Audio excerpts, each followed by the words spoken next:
headbanging.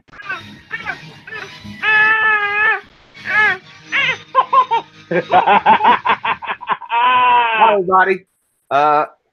Simone and Charles welcome you to Irongeek Cast number 90, 164th to 1024th NPC. How's everybody doing tonight? Oh God, we're doing good. Doing good. Glad that the theme song thing worked. Yeah, Yay! I like it. I asked you to get me a copy of it because I forgot to download it when you sent it to me. Yeah. I will send you another link to that. Meow. Yes, me and Simone are feeling awesome on this wonderful Wednesday. Ow! Woo! I'm going to attempt amateur brain surgery. Cool. I was recommend against that, especially since you don't have a stale environment. All we ask is you don't bleed on the carpet. Oh, don't worry, I have tile. I always plan ahead. I always plan ahead. Like, whatever works. Get them. Oh my gosh, that's Go awesome. ahead, Tiger. It's red tile too, so the blood doesn't show up as much. Nice. What about it's gonna get in the grout. Oh, it's red grout too.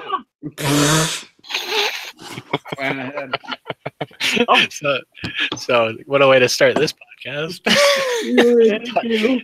How to hide your brain surgery lab. And you know, outside of fire, there was minimal sterilization until like 200 years ago. So Yeah. Yay. Yeah, thank God for liquor. Yeah, they would dump alcohol on the wound too. that's still my preferred method. Mouth wound, mouth. Which And then actually works really well. That's how they did in the Civil War. That's just exactly what field medicine was back then. Yeah, Yeah. my mother's a Civil War nut. I got to go to the museums and see all the fun tools they used on people while they were still conscious. Oh yeah. yeah, those bone saws are pretty awesome. Bone saw. Bone saw. Hey, Simone, we completely agree. Simone makes the best points. She Yes. does. Yes. I mean, Yes, I yes. really wish Charles would step up. His daughter's really outpacing him right now. She has know been for a what? couple weeks. You know what? Oh, hold on. Hold up. Ring the alarm. Where were we last week? Just talking about DerbyCon for like 3 hours. Oh, my God. Yes, Yeah, we and were. Simone had by far the most meaningful conversation of it. Well, you know what? That is I missed true. that. Yeah, that is true. You know, can't have it. Hey, we can't have it all. That's true. That's why Charles had a kid, so that it would fill in the gap. No, Yep, fill in the gap. Gap filler. Yes. no, okay. That's what she said last night. Oh, I knew that's where that was going, and I saw that coming. All right. That's why I have headphones. I'm right there with you, buddy. okay. So back to the question. Yes. I am doing excellent. I've had a Sweet. good week. My son started walking in the last week. Yay!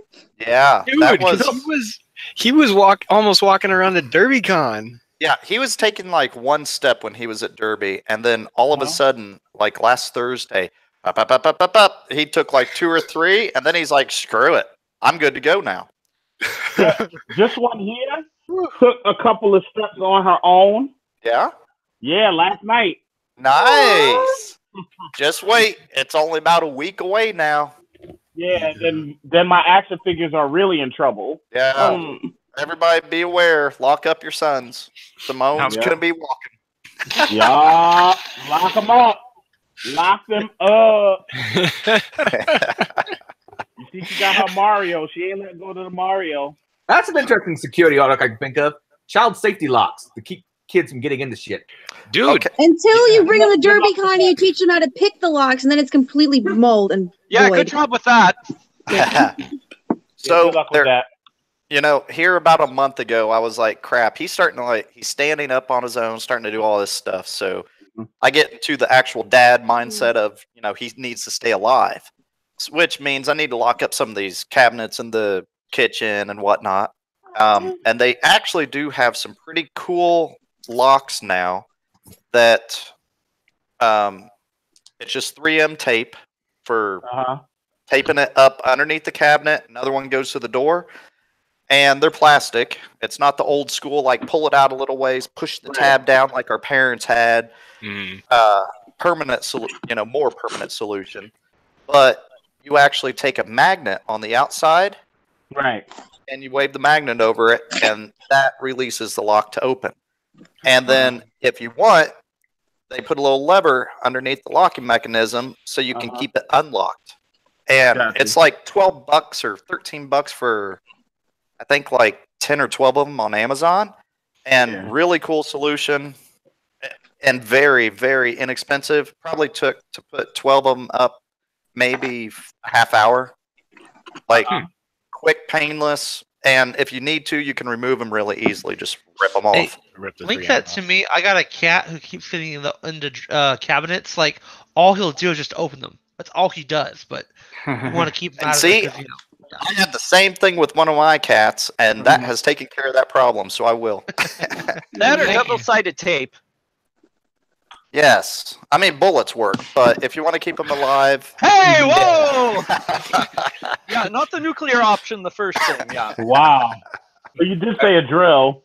Yeah, Gendo, it's like where you started, I'm surprised that's a whoa! Yeah. Oh, no, I'm just experimenting on myself. I'm not involving others in this. Oh, okay. Then go for it. I'm just talking cats. Well, speaking of cats and I tools... love my pussy. I'm sure you do. She's got a fat pussy, too! Oh, my God! Where is she? Actually, where is she? She was. I heard it's pretty hairy. Speaking of gushy, let's get into the breach report. Breach report. I know. Breach report. Yeah. Oh, by the way, just a quick announcement. I'll be at B-Sides RDU this week. I think it's happening. It's someplace in North Carolina. It was B-Sides Rally, but it looks like the actual location is what? Crap. I'm just looking up. I'm going someplace tomorrow that I don't even know where I'm going. It's technically taking place in Durham, North Carolina. I don't know much about North Carolina. I haven't been there much, but Raleigh, Durham aren't too far away from each other. Okay, it's pretty cool. Yeah, they're pretty close. But that's happening tomorrow. Oh, and I got my Nexus. My Pixel 3 XL in. I bought it 2 earlier this year and broke the screen on it, and it was still usable. But having a new, I don't know. I like new phones. Now, Adrian, And he cannot lie. Just to ask you a question, what are you going to do with that Pixel 2, even though the screen's cracked? Sent back because I can get a trade in for maybe about $200. Oh, okay.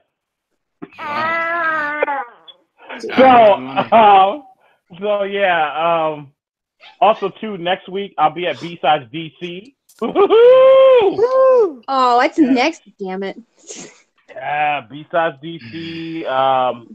This time I'll be an attendee. I'll be doing some CTF at the Wireless Village. Woo! So that's gonna be pretty fun.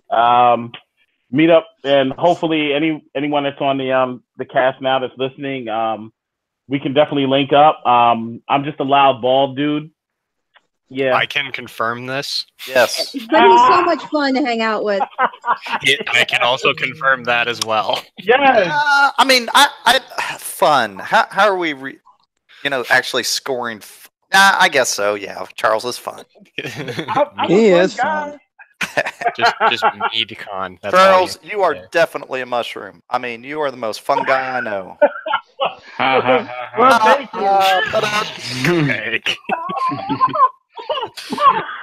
Yeah, Simone thinks so too. Yes, he does. He always has fun. Right, kiddo? Unfortunately, I'm not going to be at B-Sides DC. It's because it conflicts with PumpCon. Okay. I do have some fun facts for anyone that they hurry up, make plans now if they're going to be in DC that we found out. What's up? We found out if you call your congressional office, you can get basically a private tour of the Capitol. Oh, I didn't know that. Which is what we did. We actually got a private tour from our congressional office. They took us into places that the regular tours do not go, including the actual floor of Congress. So. And now, just to make sure, like Matt didn't steal a tank and drive up there and make them. No. this You just happen. you contact the office, and your congressman can take you through. Okay, Like cool. I'll show you guys pictures. I mean, they got some great cool ass pictures. Yeah. The tank's still in the garage. Oh, the tank's in the garage. Oh, Yeah. he's still working on it, isn't he? Yeah, well, technically, yeah, I guess you could say that. Yeah. Okay. I saw the picture of the Library of Congress, and I was just waiting, I was trying to find where Nicolas Cage was in all of it, but I couldn't find him. Alice, who is our tour guide, who is amazing. So hope you get her because I don't want to get her in trouble because she's like, if I say something I shouldn't say, warn me. Is like 2 or 3 times. She's like, I shouldn't have said that. That's great. But yeah, well, we'll take it that she was amazing. Yeah, I love her. Awesome. We are totally Facebook friends now. You and Alice. Love Alice. But yeah, and you can actually get a library card for the Library of Congress if you didn't know that. Okay. Cool. Yeah, you go down to the basement. They'll give you a library card. You can check out books just like regular because it's everyone's. Oh library. shit! Yeah, yeah.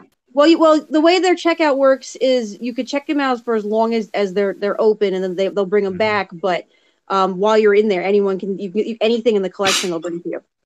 Oh, so you can't check it out and take it outside of the Library of Congress? No, but you can check them out. Well, I don't know, the kids' books you might be able to because there's actually a separate kids library. But as far as their research material stuff, not so much. Yeah, I want to take a book that's like 250 years old and check it out and take it home and No, they won't Read allow it on the that. toilet. They gotta do that. Yes, read it on the toilet, and then bring it back late and see what my find looks like. Oh God, especially like Jefferson's collection. Yeah, they send the Secret Service after you. Yeah. I wonder if The library police. Also, too, for anybody that's new following me on Facebook, just know that I do post funny memes and videos like that all the time. I do post retro stuff. Yes, off the hook stuff. Yes. I'm never political. You won't see me do all the other crazy political stuff that a lot of people on Twitter do. I won't do that. Sorry. I will. My page is a place of fun and just silliness. So if that's what you're looking for, come on down. I will accept with open arms. I'll be like, bring it in. Yeah, if there's a story that involves Kanye and alien abduction, you'll probably see it on Charles's page. Sure will, and he'll be taking a picture with the alien. Yes. And I'll have exclusive footage. Yeah, where Kanye was actually the one doing the probing. Yeah. Oh boy. He'll be doing the tour of Area 51. Yes. Oh my goodness. And my last thing about DC is NASA. So NASA's administrative headquarters is down there, and they have a library. And right now, they lost their warehouse. The government has to still pay for it, so they are giving away books. So if you go down to NASA's library, there's a whole bunch of cool stuff you can pick from that they'll just give it to you. Wait, what? Why giving, not selling? No, not selling. Giving. They're trying to clear out the warehouse, so they Yeah, give us a second. I'll show you some of the stuff they gave us because it's a hardcover. It's like hardcover book. Fucking tell it to the Internet Archive people. Tell it to the Internet Archive people. Fucking hell, that needs to go to them immediately. Yeah, because they're giving away books. Everything needs to be scanned and uploaded stat. Well, the Library of Congress is still working on that. They had a bunch of stuff out for digitization and deacidification. Oh, don't worry. I already saw that on some Chinese servers. We're good. Yeah, of course. Well, that's okay. But We snagged what? yeah, we only snagged a couple things we thought were interesting. But here's I wanted everything. It was just here's our bag from NASA. Ooh, official. NASA bag. We got, of course, calendars here. And then we got, let's see, they gave us something that I thought was kind of cool. So we have, I can't read backwards because it's backwards. So science advice to NASA. Yeah, that'd be nice if science talked to NASA a little bit more. They do all the time. This is the history of suction type Lemire flow control with emphasis on flight research. Yeah, that's right down Matt's alley. Well, some of them here, you're gonna need this.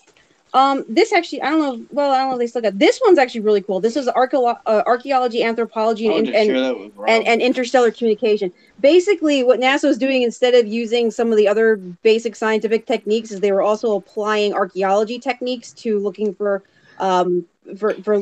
stuff on other areas, planets and Mars, etc. Just to kind of figure out, where would stuff be if. So Are there any books concerning Operation Paperclip? You know about that one? 'Cause I don't know about that one. Got this one. I got because it has pretty pictures in it, and I wanted art resources because it's really pretty.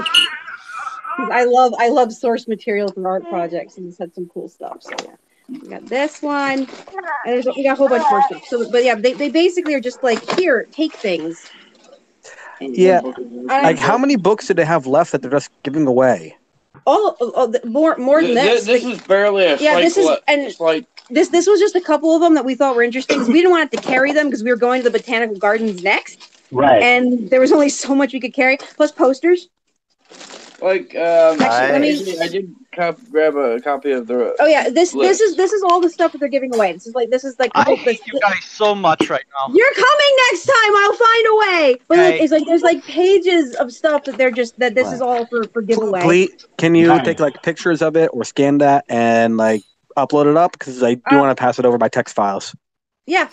I can. We can send it to test files. So hold that. Yeah, but there's posters and stuff too. So I got to get these hung up. I got this plane just for Parker. Yeah, we got something just for Parker, and we got some other. Ooh, careful.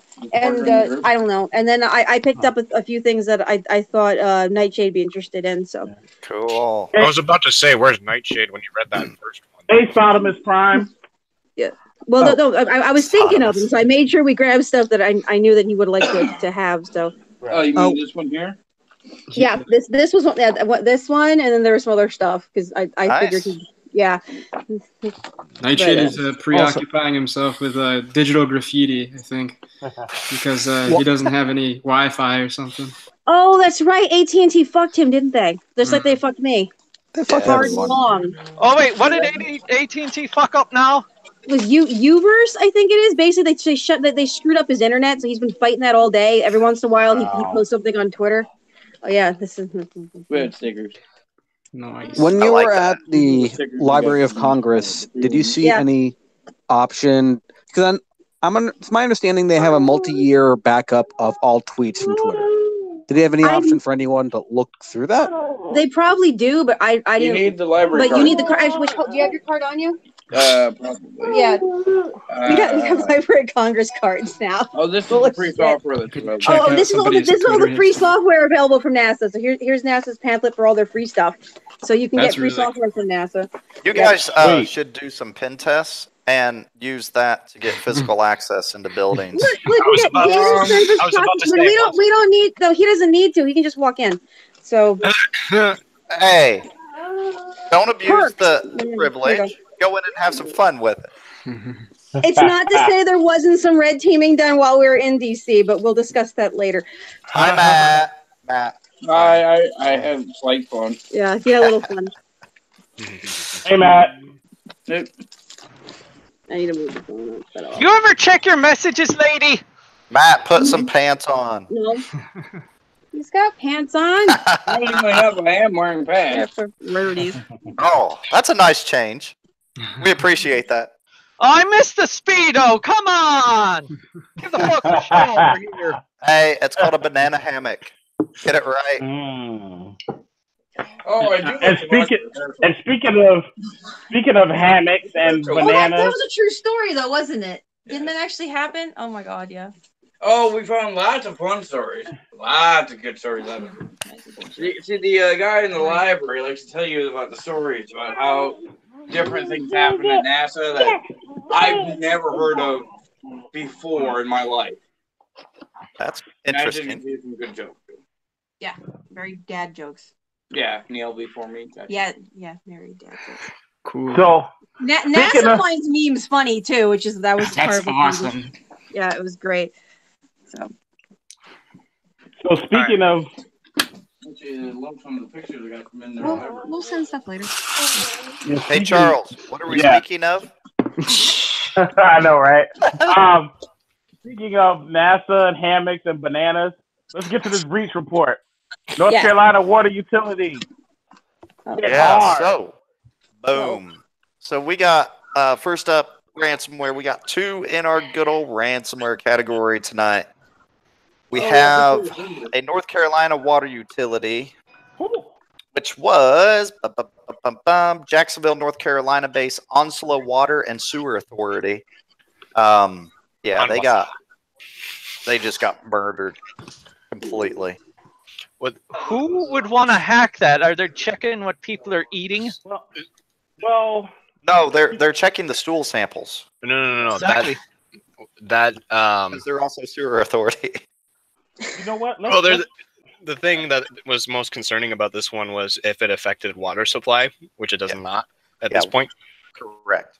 But the Ryuk ransomware, I did a little reading before the show notes. It is not a worm. It is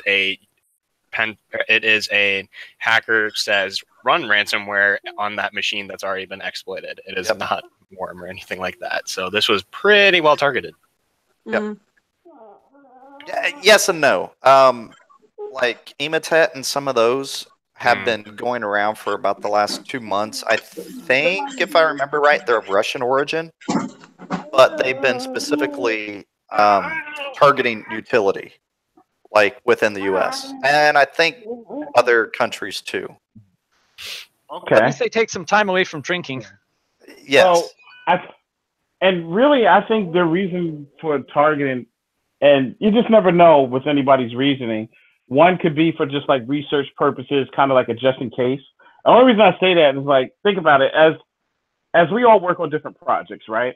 And they might not be like the project of the minute. It might be something that, okay, just in case this happens, then I'll know how to do it for later on. So I'm going to put this in the box. Even as pen testers, you write a script that does something amazing. It might not apply to the pen test that you're working on now, but later on down the road, you just might need it. So I think when people do things like this, like when they're hacking like water supplies or electrical grids, right? I think it's from a standpoint, it's like, okay, what if I can do that? What would happen if I'm able to get into that? What could I actually do by getting into that? And I think that's a challenge that they bring upon themselves, and they go after it. Is it crazy? Not really from a hacker standpoint. From a civilian standpoint, yeah. It could be like, why would they want to do that? But, I mean, teach his own. Would I want to do that? No. But I would find it interesting to understand how it works. I do somewhat agree. Definitely on the research side.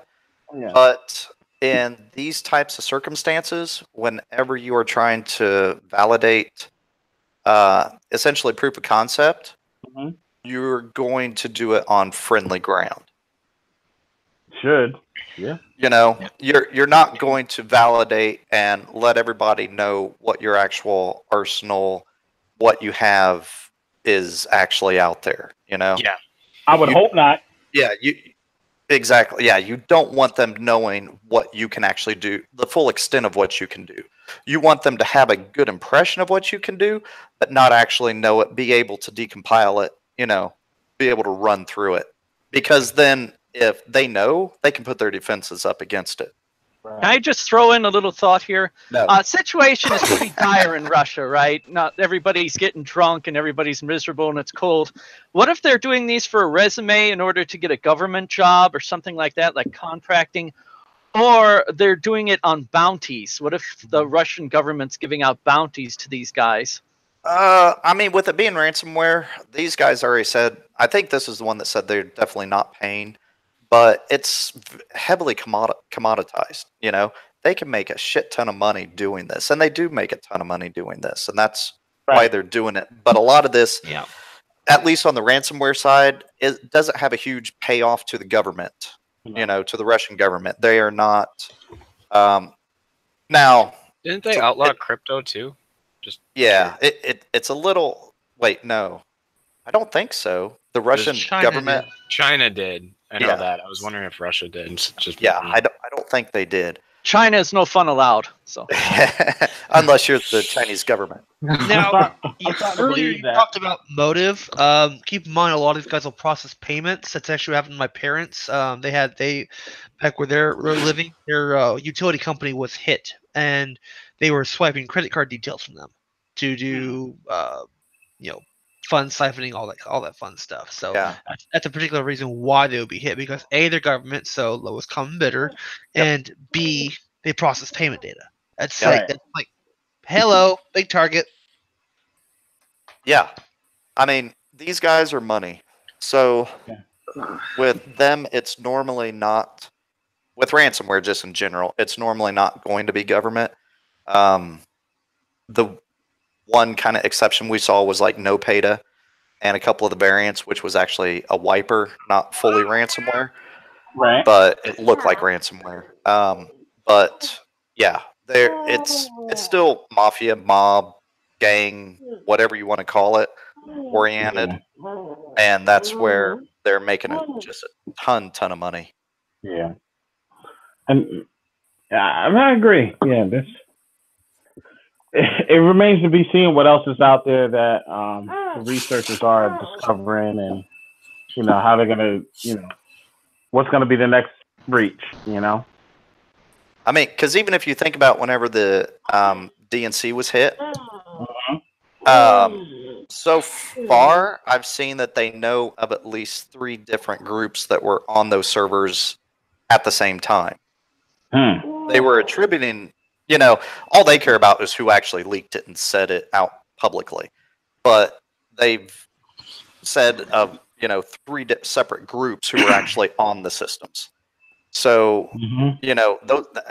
it's the same. We're on a shit ton of their systems too. But in the same sense, I guarantee they got their hooks in some of ours, which sucks. Yeah. And strictly speaking of nation states is what you guys are saying, right? Yes. Yeah. Nation states. Just want to clarify that. Yeah. I don't have my hooks in. I grow up to be a big, strong nation state too. Hey. So there you go. Hey. Only if you're China. Hey, it's your island. Hey, if you could dream it, then you believe it, then you can achieve it. They told me I could be anything, so I became a nation state. I'm going to change my name to nation state. That's actually not too far off from my real name. That's true. Okay, next up, we got some more ransomware, and surprise, it's another government entity. Yes, that almost sounded like Scooby-Doo.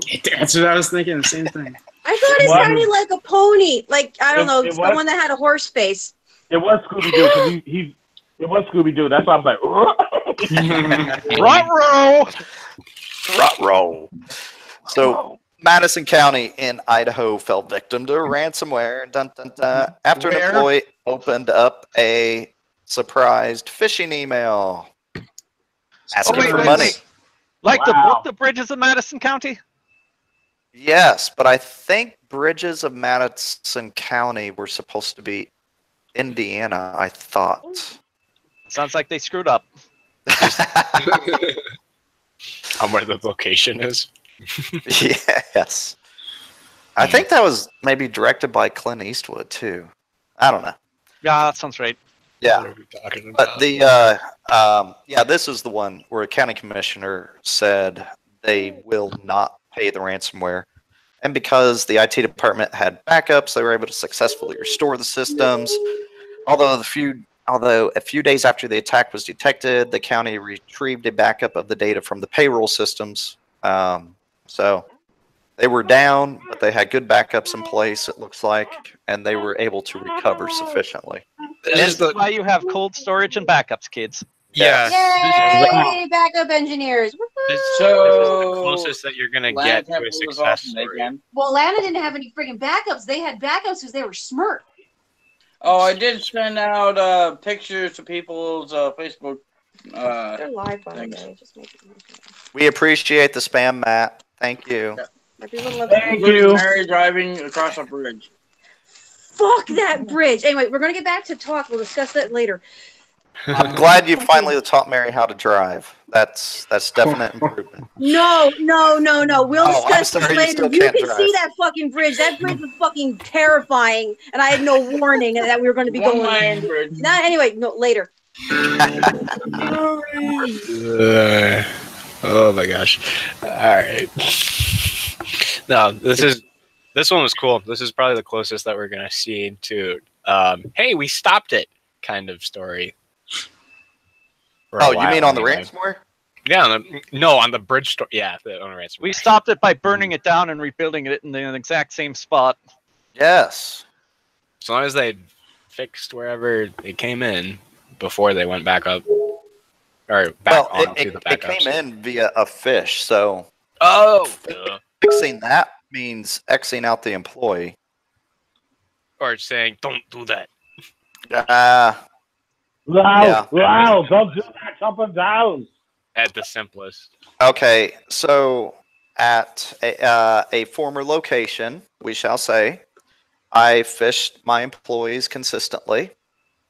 We had people who I'd catch every once in a while, you know. But then there were also those, and you're talking, 22, 2,400, it varied, end users. And you had those 6 to 10 people that it was consistent. Like, all the time. Sounds like my sister. Yeah, that's what I've heard. So, yeah, eventually things did have to take place in an HR manner in regard to those 6 to 10 employees. There's some people, no matter how much training, how much whatever they get, they are just not going to do it. So it does have to be escalated at times. It's unfortunate, but sorry. Yeah, makes sense. Yeah. Kind of goes down to you are the weakest link. Goodbye. Goodbye. Death to HR. And welcome, Delchi. Actually, in our profession, HR is a very good department to have good interaction with, as long as an HR employee is not the one relentlessly clicking every freaking fish that you send them. I'm gonna do that now. I'm gonna specifically target HR. We're gonna need HR for our HR. Yes. Isn't that what's called the C-suite? Not necessarily. Ooh. Once you get to like C-level HR, usually have like the HR underneath those people, like in an organization that's that large. Right. So, yes. And don't forget that wonderful land of .gov. Oh, that's where everybody clicks. HR in the land of .gov is even more fun. It's. Wish Jack was here to not say anything. Well, you know that story about Woodstock where they say everyone was running around saying, "Don't take the brown acid." Well, if you took all of it. If you took the brown acid, you end up working for HR in .gov. That explains a lot. Doesn't it? You know, there are other countries which I think have a very good idea, and I kind of wish that we did this. There's other countries that require their HR employees to have a psychology degree. And I may have brought this up in the past. I kind of like that actually, as long as it's not like a liberal arts psychology degree. Yes. Psychology degree. Thank you. What the fuck am I supposed to do with this underwater basket weaving degree? God damn it! As long as it's not overly stressed on intersectionalism and actual psychology. I mean, okay, that's somewhat important to have an understanding, but not to the degree that it's. You know who actually invented the term intersectionality? Communists and extra sex. A woman with the last name Crenshaw. I thought I remember that. Yeah. It's all your fault. It's all your family's fault, Adrian. No, I'm not related to it, but Oh Lord. That you Was she know a of. communist? Are you sure? Are you sure? Because apparently someone else is Native American. So We're how gonna get to related that. are you? Oh, man. But it would have been many generations back. She's a black lady, so it's probably So close cousin then. So you're actually African American, according to today's standards. If you go back, if you go back far enough, I'm African American. Aren't we all? Yep. Yes. we're all African American somewhere. down the Just have line, to go back far enough. Yep. Oh yeah. You'll find that one black guy. Oh God, no! You will. You'll find that one black guy and that one black woman. And we all know who to blame now. Yes, Eve. Adam and Eve. Yeah. I trust Elizabeth Warren is doing this stuff in good faith, though obviously she probably should have stayed out of the whole genetic testing crap. Yeah, the at best is 1/64, and the worst is at 1,024. I would have just, not. I would have ignored the result and said, "Okay, I'm just going to keep my mouth shut about this because I'm going to insult you with something regardless." That's what he does.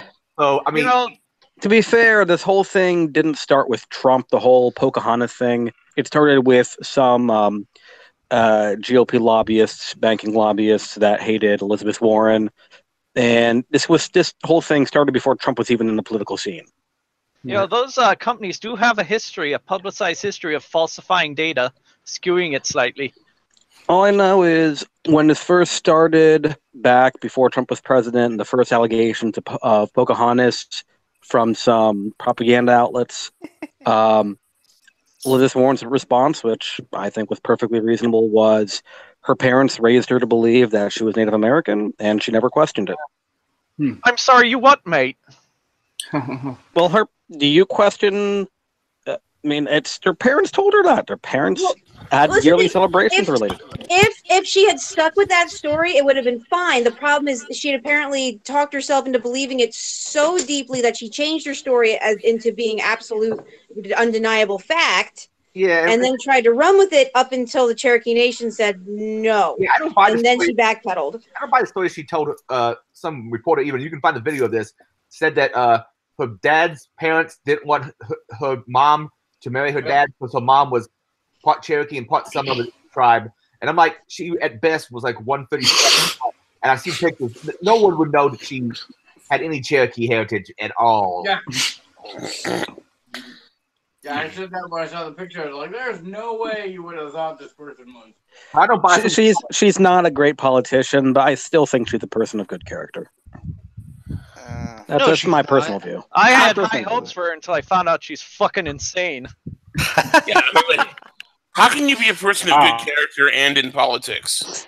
I was mainly because she spearheaded her entire academic career before becoming a politician on establishing the CFPB. And that's before politics. What's the CFPB? Because the CFPB kept being under threat from politicians, she was urged by a lot of people to run because they thought her performance in congressional hearings was so impressive. They thought she'd be able to actually make a difference. And she relented and ran. I don't have a lot of faith in politicians, especially career ones. Yeah. Well, I mean, she didn't exactly run to become influential because, let's face it, Congress is based on seniority, and if you're starting your career in your 60s, you're never going to really get that seniority. Plus two on the side of fully believing everything your parents say. My dad, when I was 3 or 4 years old, told me as we were driving past this place, well, that's where they sell tombstones.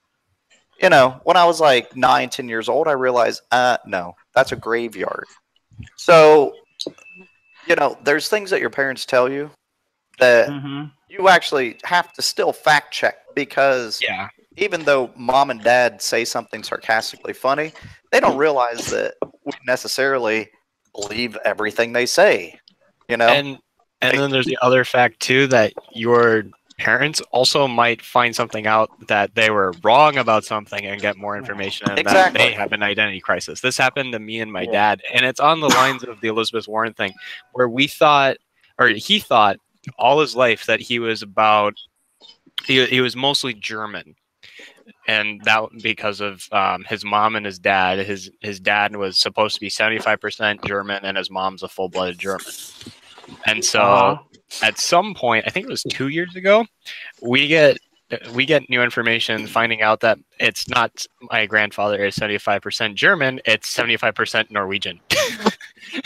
Enough, right? So Germanic, but not German. My family has legends, and my brother can probably trace down the genealogy. It's more like 1/8,000 because it goes back to like Pilgrim days. But supposedly, I have some Wampanoag and some, I think Cherokee. My brother said, but when we did genetic testing, they couldn't find jack shit. But I did find out I'm 0.5% Jewish. So come, you're in there. You're in there. So you can make fun of Disney now. Heinley. Shalom, l'chaim. And also too, like on the Cherokee side, they don't necessarily. I mean, they care about blood, but they also don't. Like the main thing that they care about in regard to heritage and whether you can claim that you are Cherokee or not. And it apparently doesn't matter. Like if you're 1 million Cherokee, it doesn't matter. If your name, if your family name, you know, your past relatives are on this 1906 document. I don't think it was a treaty, but it was something that happened. It was a list of the families that were getting reparations or were being listed when they made one of the territories into a state. Yeah. And so those in families are considered the base of the Cherokee Nation. Yes. So if you are of that one of those families, the lineage of them, you are Cherokee. I mean, you don't even have to do freaking blood or nothing else. It's just when your family's from a little over 100 years ago was on there, you're there. Now, if I recall right, they did testing using people from South Central shit. South America. There we go. Born, not Native American. Yeah. Cherokee. My understanding is Native Americans have been told by, if they say part of the tribe, not to send the information into genetic testing places. Someone was saying that. Well, the thing is that they can't distinguish between the indigenous peoples at all. So you can't say this DNA says I'm this because there is no marker that can tell the difference between if you came from Aztec or you came from Cherokee or you came from Iroquois. Yeah, by genetic. A lot of Native American tribes are against the people.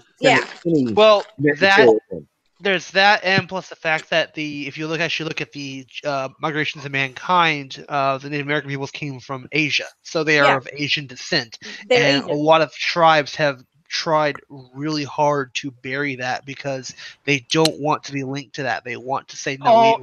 Wait just a second. It's true. Ask archaeologists; they will tell you this. What about the ice bridge from Europe? But that's a true story. There was apparently 11 boats. There's a Chinese tale that I guess 11 lost, I guess effectively tribes came over from China and they never returned from the Americas. And then one of their delegates came over and was talking to one of the native nations over here, and they said, "Well, we also have this really old story that says that this many people came over from the sea and one boat survived and we started." And they're like, "Oh, that's interesting." There's also the closest people who may have been Spaniards, my understanding. Yeah. There was also an ice bridge from Spain over to like Canada or New England a long time ago. That'd be a big ass ice bridge. Yeah, that would be a big bridge. Basically, what it comes down to is humanity is all related to each other, because we also hit the Museum of Natural History, so I have some things on that too. But everybody's just fucking everybody else. Exactly. Everyone's just simply fucking. Really? This is a subject for different time. At the end of the day, we're all compatible.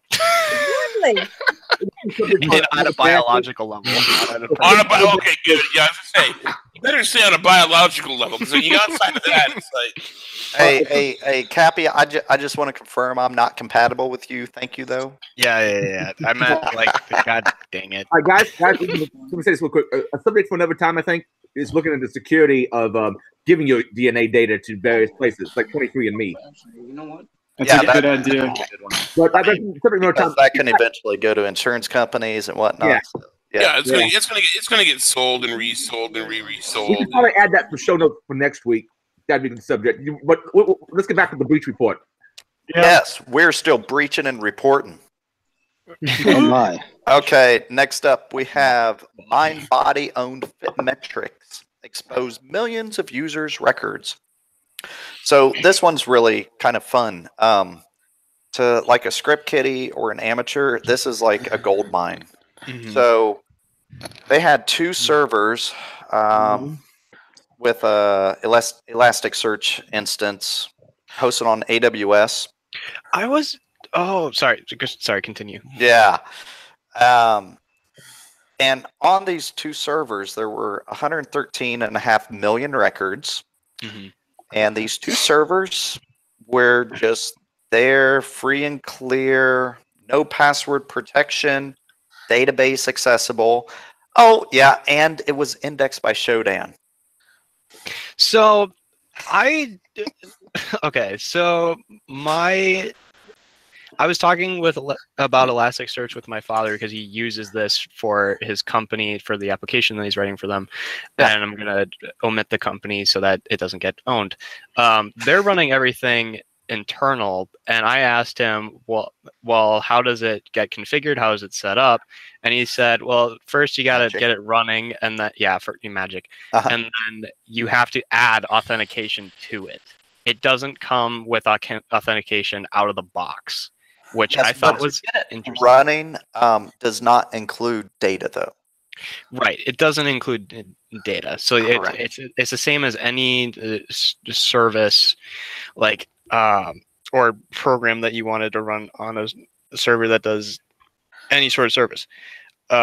You have to configure it though with authentication, which is awesome. And I then said to him, well, maybe there's a bunch of stuff out there on Shodan, and I literally just looked it up, and there were about 1,700, I want to say, servers out there that were public facing, where you could actually, where Shodan was listing the actual nodes that you could access. Yes. Yeah. And too, like that. I mean, it's not acceptable, but that's the way it is currently. So we kind of have to accept it. But I mean, FitMetrics is apparently a company that was sold for like $15-point-something million to a company called Mind and Body. So you're talking about probably a startup, but they grew quick. They sold off. They got the money. They cashed out. So we now have essentially 2 companies who have been overseeing this data, and neither one went back and said, let's look and see if, we need to secure this at all. Well, correct me if I'm wrong, but in a startup setting, especially ones where all of the stuff is literally just about the main objective of the business is to be grabbing users and having people use their products. Growing cash out. Yeah, they're more focused towards actually their user numbers and their user metrics, other than the security of it themselves. Oh, of course they are. But you got to remember too, though, how long have they been around? Right. I mean, you're talking at minimum they've been around a year, 2 years, however long it's been. They were sold off to MindBody in last year in 2018. So I mean. Oh wait, no, this is 2018. Good night. Yeah, almost last what year. What year is it again? Yes. That's an excellent question. Hey, don't get me going on what day of the week it is. It's hump day. Yeah. It's Wonderful Wednesday. Oh, yes, it is Wonderful Wednesday. I was Wednesday. going to say Wonderful Wednesday. Wonderful Wednesday in my Tony the Tiger voice. Ah! Oh my God! Did you guys hear about the Tony the Tiger Twitter account? No. They shut it down because all the furries were coming after him, posting pictures, fan art. Stop. Asking for service. Oh. Are you serious? Yes, they had to I take knew there down was a- Tony's account. I knew that there's this whole thing with the Tony the Tiger account like 2-3 years ago. I didn't hear that they fucking shut it down. No, I got a question. What? I wonder why the furries like here's and again, I don't know too much about the furry community, but like, oh, you what was sweet the summer purpose? child. Huh? You sweet summer child. Oh my God! Now that's like number 2. Because first I'm Pollyanna, infosex Pollyanna. Well, and you now know, I'm a sweet summer child. You poor sweet summer child. we just got to take you to New York City for a long weekend and just break you in. You know. Yo, I'm from New York. No, man, New York isn't even fun anymore. 42nd Street's not like it was in the old days. I know. Hey, AP, I'm from New York. I'm born and raised in New York. Yeah, it doesn't mean you had any fun. I had trust me, I had plenty of fun.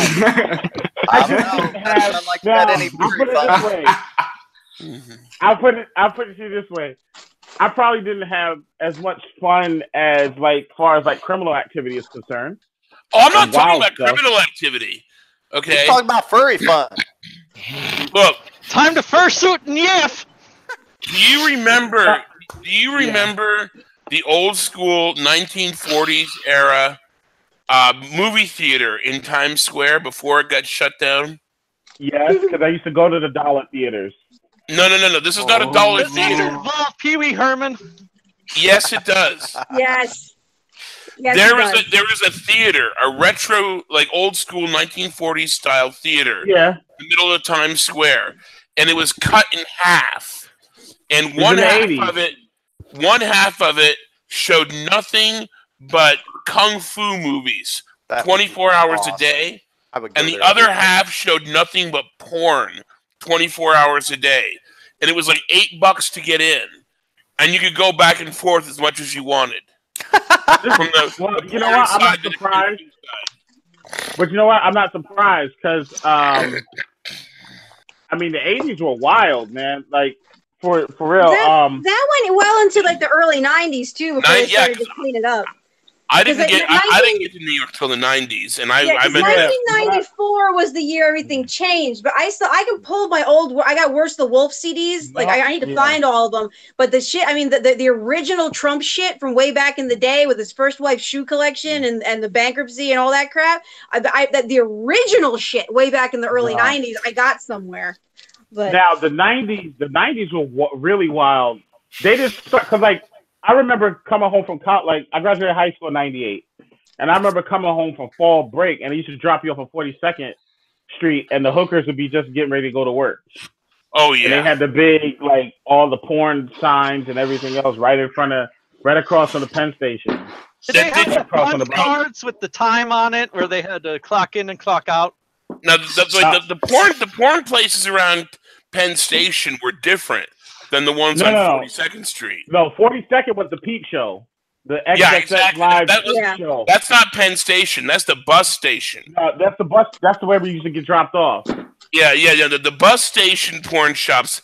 They had some amazing crap. They had a circus themed one there. Yeah. That was the most bizarre thing you'd ever see. But it was like they had circus tents with porn shows and stuff inside of it. Wow. And I remember. I remember getting kicked out of there because I was too young. Well, to disclose something in the spirit of full disclosure, are you familiar with any of the newspapers and magazines that came out in that era in New York City? And you would go to the back and they would have reviews of the different porn shops. Yeah. Wow. I used to write those. Wow. So you must have been pretty familiar with the different locations, the kung fu movies and stuff like that. Wait, was this a summer job in high school? I went to every single one of those porn shops in New York City. Every one. Nice. That's a great job. Man, I just used to mow lawns. You should From the Way night to go, Peter Parker. you should include that on your resume. Yes. I do, but not on my public resume. My alt resume has that in there. Alt resume. Jeez. As I said, my Gendo, furry when we start resume. working on yours, there's 2 versions. So I got a question. Like with at the furry cons, right? When you first get there, you register and you just put on the suit, or how's it work? No, I've actually been to one. Some of them do walk in the suits. Some of them go back to their room and put on the suits. Some of them yiff in the suits. Some of them just wear the suits. Wait, question: they use the bathroom in the suits? I imagine they have helpers. Oh, Jesus. Do they carry around little baggies and make sure that they, pick it up appropriately, then take the baggie over it? Some of them give out candy. Don't eat the candy. Oh, that's nasty. I have a So- feeling I know what that candy The more disgusting aren't- stuff doesn't those really aren't real. happen as much as it used to. Okay. People, communities that have a lot of people who have sex tend to have kids. People grow up. They don't want to abandon the communities, so instead they change the communities to be more suitable for them. Yeah, like DEFCON crowd. Which is kind of what's happening in InfoSec is we've all gotten older, but I The still think that we should DEFCON have a split section where we have the 18+ section and the kids section. Yeah, the Which is DEFCON why I crowd. fully supported DEFCON Kids because it was originally supposed to be kind of a babysitting area. Yeah, DEFCON definitely got more tame over the years, my understanding. No, it exists, but it's spreading it's starting to spread the whole con. So Well, it's a lot of, like I said, with a lot of these cons now, and that's what I worry about sometimes with. That's what I used to worry about with DerbyCon. Is it going to become so big that it's going to become another DEF CON, or even some of the other ones that I like to go to, or even some of the B-sides? Is it going to become so big where it's just going to be like with Derby? They moved to the Marriott, but they're still essentially landlocked. yeah. So there's still going to be like a maximum amount of people. Oh, and also anybody who went to Derby, you should receive the survey from just the Derby people. If you would take 5 minutes, 5-minute thing, fill out the survey, good, bad, the ugly about Derby, whatever you want, just fill out the survey. It helps them to keep the con going, make it better. Yeah. If everything's great, awesome. But if there's improvements, they want to hear it. So fill out that survey. We'll do. So yeah. Get a waitress for next year. It's become, to answer your question, Charles, it's become mostly an artistic community where while there's still obviously the sexual portion of it, there's been a lot more focus in recent years to just be more artistic in general. Not necessarily anything adult related. Portrait commissions and that of your persona. Yeah, the artistic side is big money, big business. Yeah, and also the suits themselves are also a lot more focus being put on making them be works of art. Well, the thing is, some of that stuff on DeviantArt, if you look, and you gotta be careful. Be very careful with DeviantArt. But some of the DeviantArt is DeviantArt. But some of the suits, if you do search, are fucking gorgeous. So there is a lot. The ones that are good are beautiful, but then there's the ones that look like the friggin' pajamas. My sister had one that gave me nightmares. Okay, no one, unless they're super fucking rich, is going to spend $5,000 in a suit and then have sex in it. No one's going to do that shit. People pay more than $5,000 for fuck dolls. Come on. Yeah, exactly. I said unless they're rich. Only if they're robotic. Also, you can get the head separately, along with the body. Oh my god! That's what my sister did. That came off really badly from your part. Okay. That came off very wrong. I've seen some shit. Are we talking furry suits or robotic sex dolls? All of the above. Proper answer. No, because one of the people when I was living in Newport News, one of the I was getting a Slurpee, right? I always do that in the afternoon. Is that what the kids call it these days? No. I was actually getting a cherry Slurpee. Oh crap! Sorry. That was my bad. I used my keypad. So, I'm sitting there, and this guy comes up to me and said, "Hey, you're gonna be late for the meeting." I was like, "What meeting?" And I turned around. He's like, "Oh my God, I am so sorry. I thought you were one of us." And I was like, "Huh? What do you mean one of us?" Yeah. When Yeah. somebody says, "I thought you were," when somebody says, "I thought you were one of us," run for your life. Yeah. And I said, "What do you mean one of us? What is that? What are you doing?" He said, "Oh yeah, we're the Newport News furry crew. He gave me the business card, and there was a picture of a fox on it. Oh my God, he had a business card. Oh my God. Yeah, they had a business card. At least it was a fox. Those are cute. What's the real popular? The Malamutes apparently are like the Huskies are apparently really. Yeah, I love the Huskies.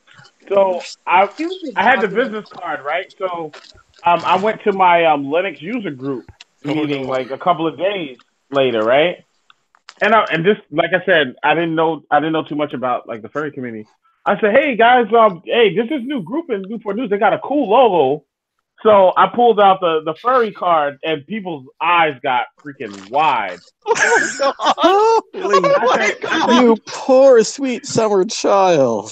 Oh my gosh, Charles. So I pulled it out, and I was just like, I said, "Hey, they got a cool logo. Check it out." And they was like, "Oh my God, where'd you get that?" I said, "Oh, I was at I was at the 7-Eleven getting a Slurpee." And Slurpee. One of them gave me the card. So he was like, "Charles, you do know what that is, right?"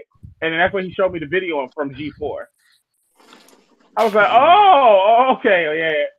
That's what I say. Yeah, okay, sweet summer child, yes. Hey, you know what? Better get a Slurpee than a grapefruit. You know what I'm saying? Or a blue waffle, God. That's my joke there. It's going to be decades before perceptions change on anything. Like hackers, like InfoSec has become much more tame over the years, but it's still a fairly predominant view of, oh my God, they're the computer gods, criminals who will destroy the world kind of thing. PC Master Race. Or remember the guy who could whistle into a phone and launch a nuclear missile? Yes. Yeah. I did that twice. It never worked. Or the guy with long green hair that lives in his mom's basement that can just take over the world. Yeah, speaking of which, where is Owie? Public. Oh God. The green hair thing didn't come along till a lot later.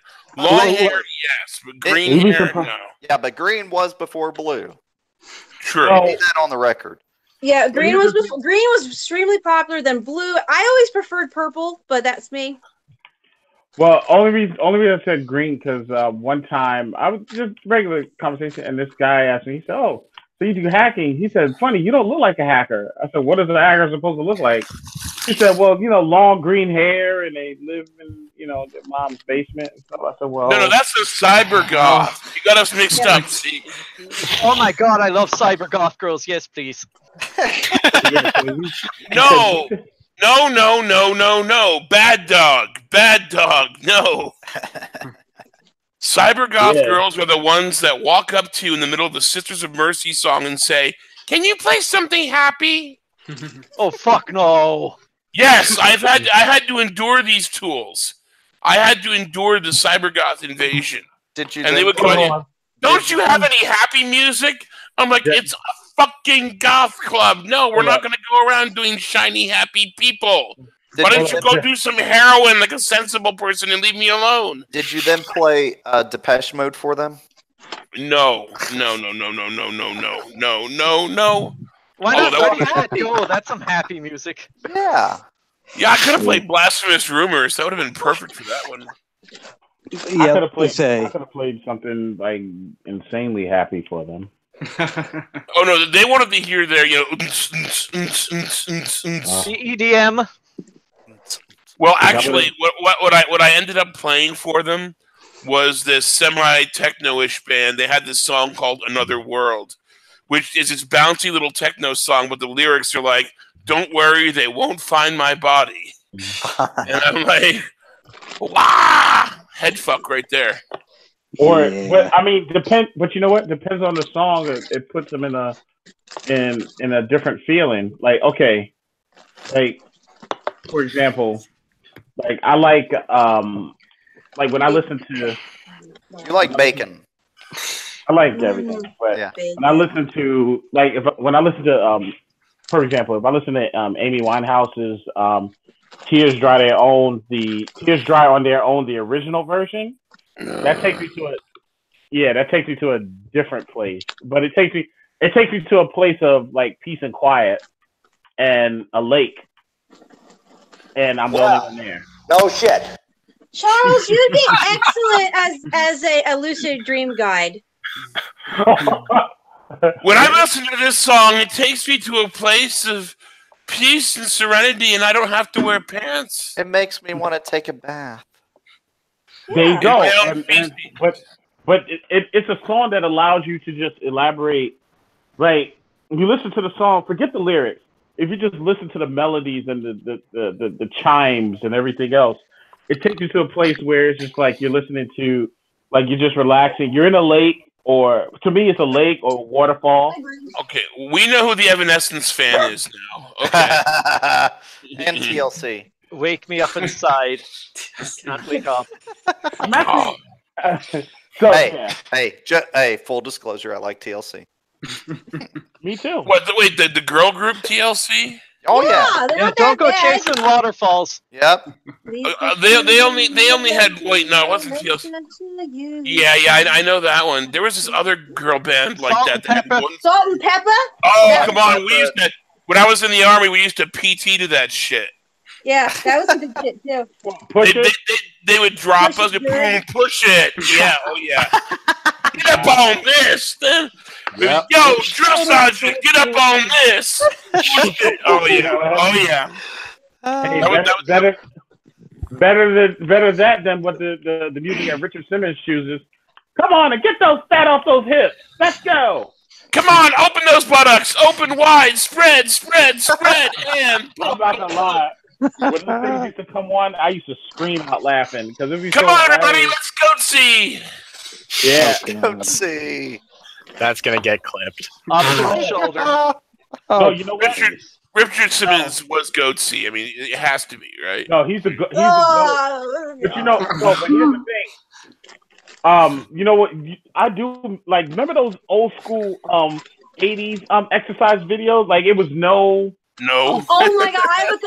The best one is the poodle one. If you guys haven't seen that, the kind of the like, remake. 1 and 2 and 3 and 4 and I'll be like, and I remember being a little kid. And I'm looking like, wow. Yeah, the closest I ever got to one of those was the Olivia Newton-John music video for Physical. Yeah. And I could only last about 3 or 4 minutes into that.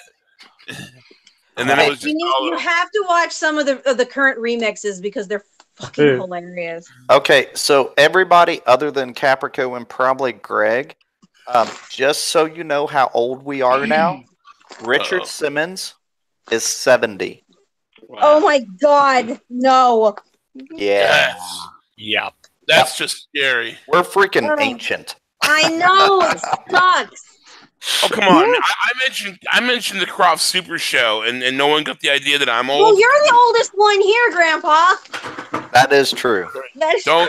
You're coming up with shit where you're referencing that. Oh, I did this back in the '70s. I wasn't born yet, so no, you win. I mean, whenever you were singing live with Elvis, that just took the cake. Yeah. Yeah, he rode dinosaurs to school. I got much respect, but that's. Hell yeah, barefoot. So you mean to tell me he actually knew Pebbles from the Flintstones? Yes. He's actually Pebbles' real dad. No, but you know, anyway, are there any other military people here? I grew up around it. Define military. Are you including contractors or just actual military? No, actual military, boots on the ground. I don't think so on the cast. My dad was in the army, advised against it. People like to shoot you and shit like that. Well, I was going to just say one word, Pebbles and Bam Bam on a Friday night. And if you know what that means. So all of the army guys that are listening to the cast now know what that is. Pebbles and Bam Bam on a Friday night. It's not just Army; it's every. I think they have a pill for that now. Oh man. What was the other one? That was Jesus. So see, I was in the military back when it was okay to have dirty cadences. Mm. Well, Now they cleaned them all up now, and you can't do any of the fun ones anymore. Yep.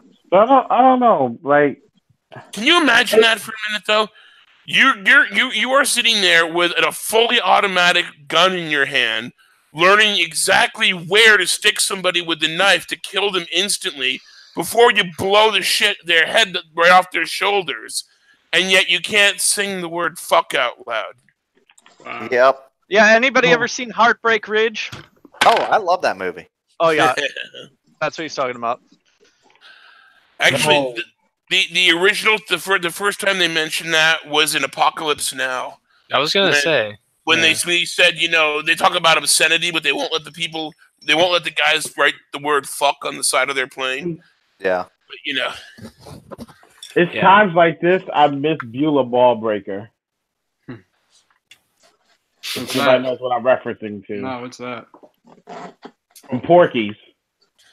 Oh, we can. Miss Ballbreaker. I'm telling you. Classic. Oh, you would do that with my hands on the keyboard, damn it. If you haven't... I'm working on a Raspberry Pi, you pervert. Sure you are. Uh-huh. If you haven't seen Porky's, please. I saw that shit forever ago. Oh my god. That brings me back. Okay, let's throw it over back to real quick. Breach report. We have one more item. I threw 2 links on here. I'll throw it in quick. Pentagon found the Department of Defense. Mm-hmm. Oh wait, no, I do have 2 more things. Okay, first, 35 million voter records for sale on popular hacking forums. And it looks like it was not actually potentially not a technical hack. The seller indicates that they receive weekly updates of voter registration data across the states, that they receive information via contacts within the state governments. So people walking out with USB sticks, okay. Yes. Yeah. Or floppy drives in the case of the government. Yes. Snowden style. That's actually not that inaccurate from what I understand. Yes. So, yeah. Which floppy disk is the nuclear launch codes and which floppy disks are the voter records? The red one. It's easy to tell because the ones with the launch codes are the 8-inch floppies. Yeah, it's a 50-50 shot. Literally, I've seen those floppies. They were on 8-inch floppies. And you tell people don't even believe that 8-inch floppies exist. 8-inch floppies, ladies. The government still has them. Just to reference a message that I received. No, I'm sure you are not the youngest person listening to the cast. Thank you very much. Mary, smack your husband. Well, it depends who wants to try to beat him out. Although that's what I told him already, and he left. Okay. You're not the youngest. And then last one on the breach report. Pentagon reveals cyber breach of travel records. This is specifically in regard to the DoD, affecting up to 30,000 DoD employees. I don't know if it may have included contractors that they were flipping the money to. Child. But yeah, it included personal identifiable information, all kinds of little fun tidbits. So hold on. This actually was worth it. I'm sorry. She scared the crap of me. I dropped my phone, but she came down the stairs and screamed, "Hey, pepperoni!" Wow, that's awesome. Your daughter is a human pizza. Yep. Okay, then. Awesome. All right, I returned your cast. Totally worth it.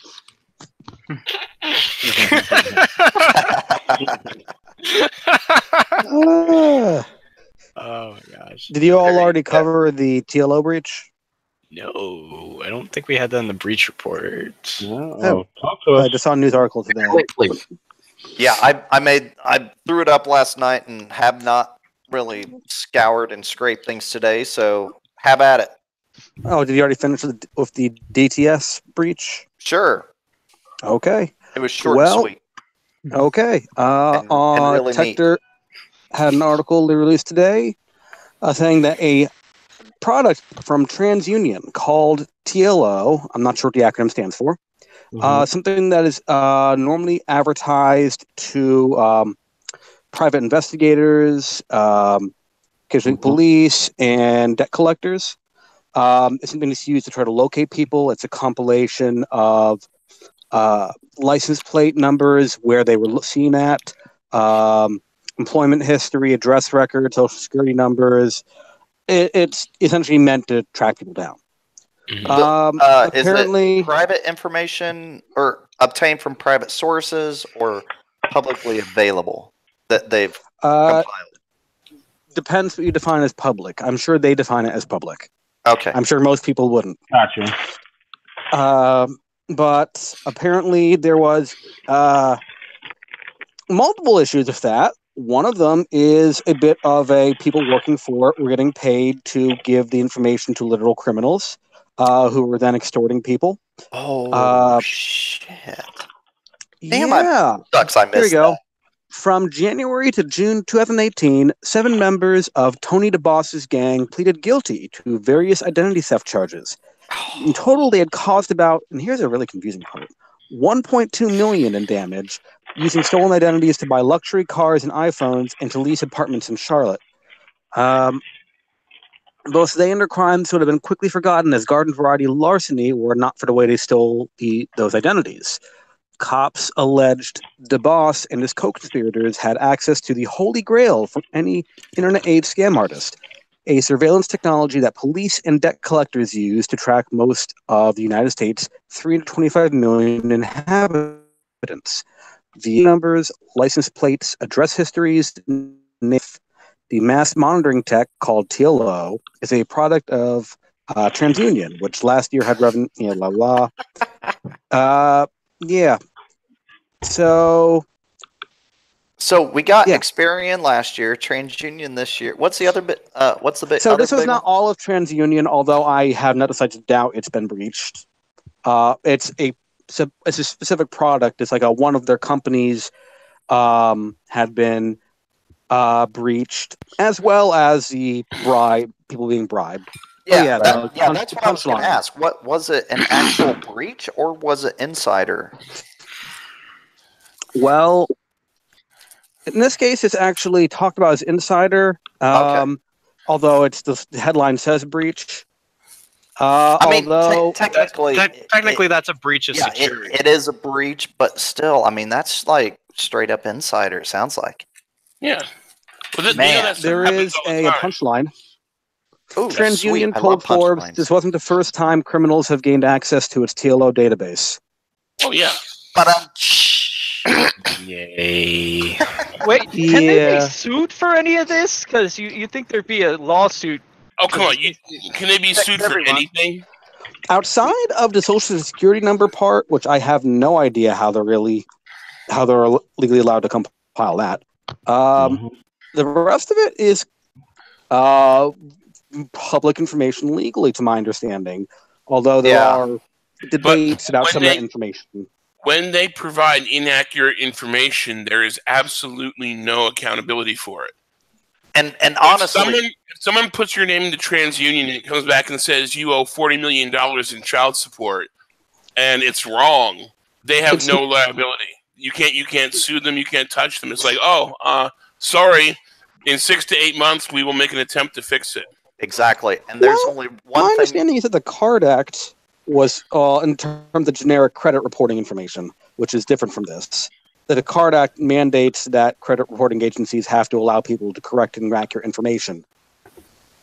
FDCPA, Fair Debt Collection Practices Act, also addresses that partially. The thing is that there's still that handles correction.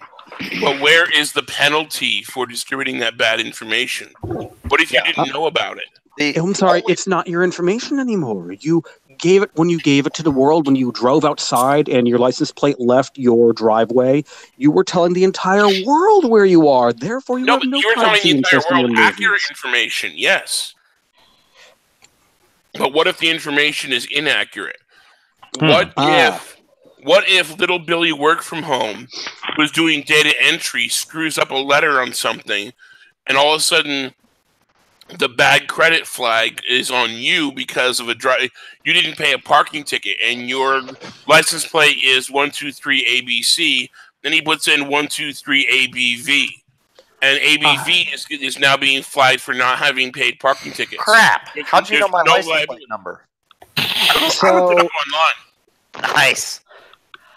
As the way as I've heard that going, I'm not aware of there being any real concrete sanctions against that kind of activity.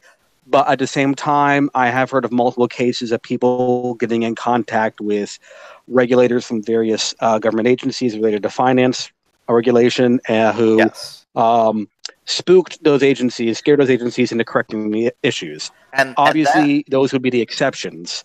And that is the only thing that I have ever heard of, is not a consumer being able to go directly against them, but the government fining them. And then who gets the money? Government. The government, yes. Yeah, who's to stop somebody from getting in that database and altering the records of someone they don't like, someone they want to fall out of favor or smear? Like, say, even just anyone, or like, an independent journalist. Oh, that I've heard about that kind of thing, and nothing really stops that. It's kind of fucked. But imagine that same logic being applied to other breaches. Let's say the OPM breach. Oh yeah. Oh yeah. False information being put in there. That's that's a nightmare for the OPM breach. I mean, every single one of us should have gotten paid out for that. Honestly, every single person with a clearance should have gotten a cash payout for the OPM breach. Well, what happened this week? We didn't get a cash payout for that. Yeah, shit. Sorry, that was a bit of a shit ton of notes that they fucked us. Yeah. There are things consumers can do if they want to. So go ahead. That leaked shit like you wouldn't believe. Forget credit reports. That's like, when I was in 8th grade, I had fantasies about my chemistry teacher and used to jerk off while listening to Van Halen. Really? That's very specific. That is very specific. But that's how it is, though. It gets very specific. That's the shit that got leaked. Yeah. But remember, it's not just the person; it's the wife, the kids, the friends, everyone else that did the background check. So just because one person got it, and we are friends with many people that also got it, the whole network got it. And depending upon your security clearance, they go into some pretty deep depths. If you got TFSCI with Polly. Your whole life is through the rectal examination right now. Open book. Yeah. Somebody in China right now knows what you did on prom night.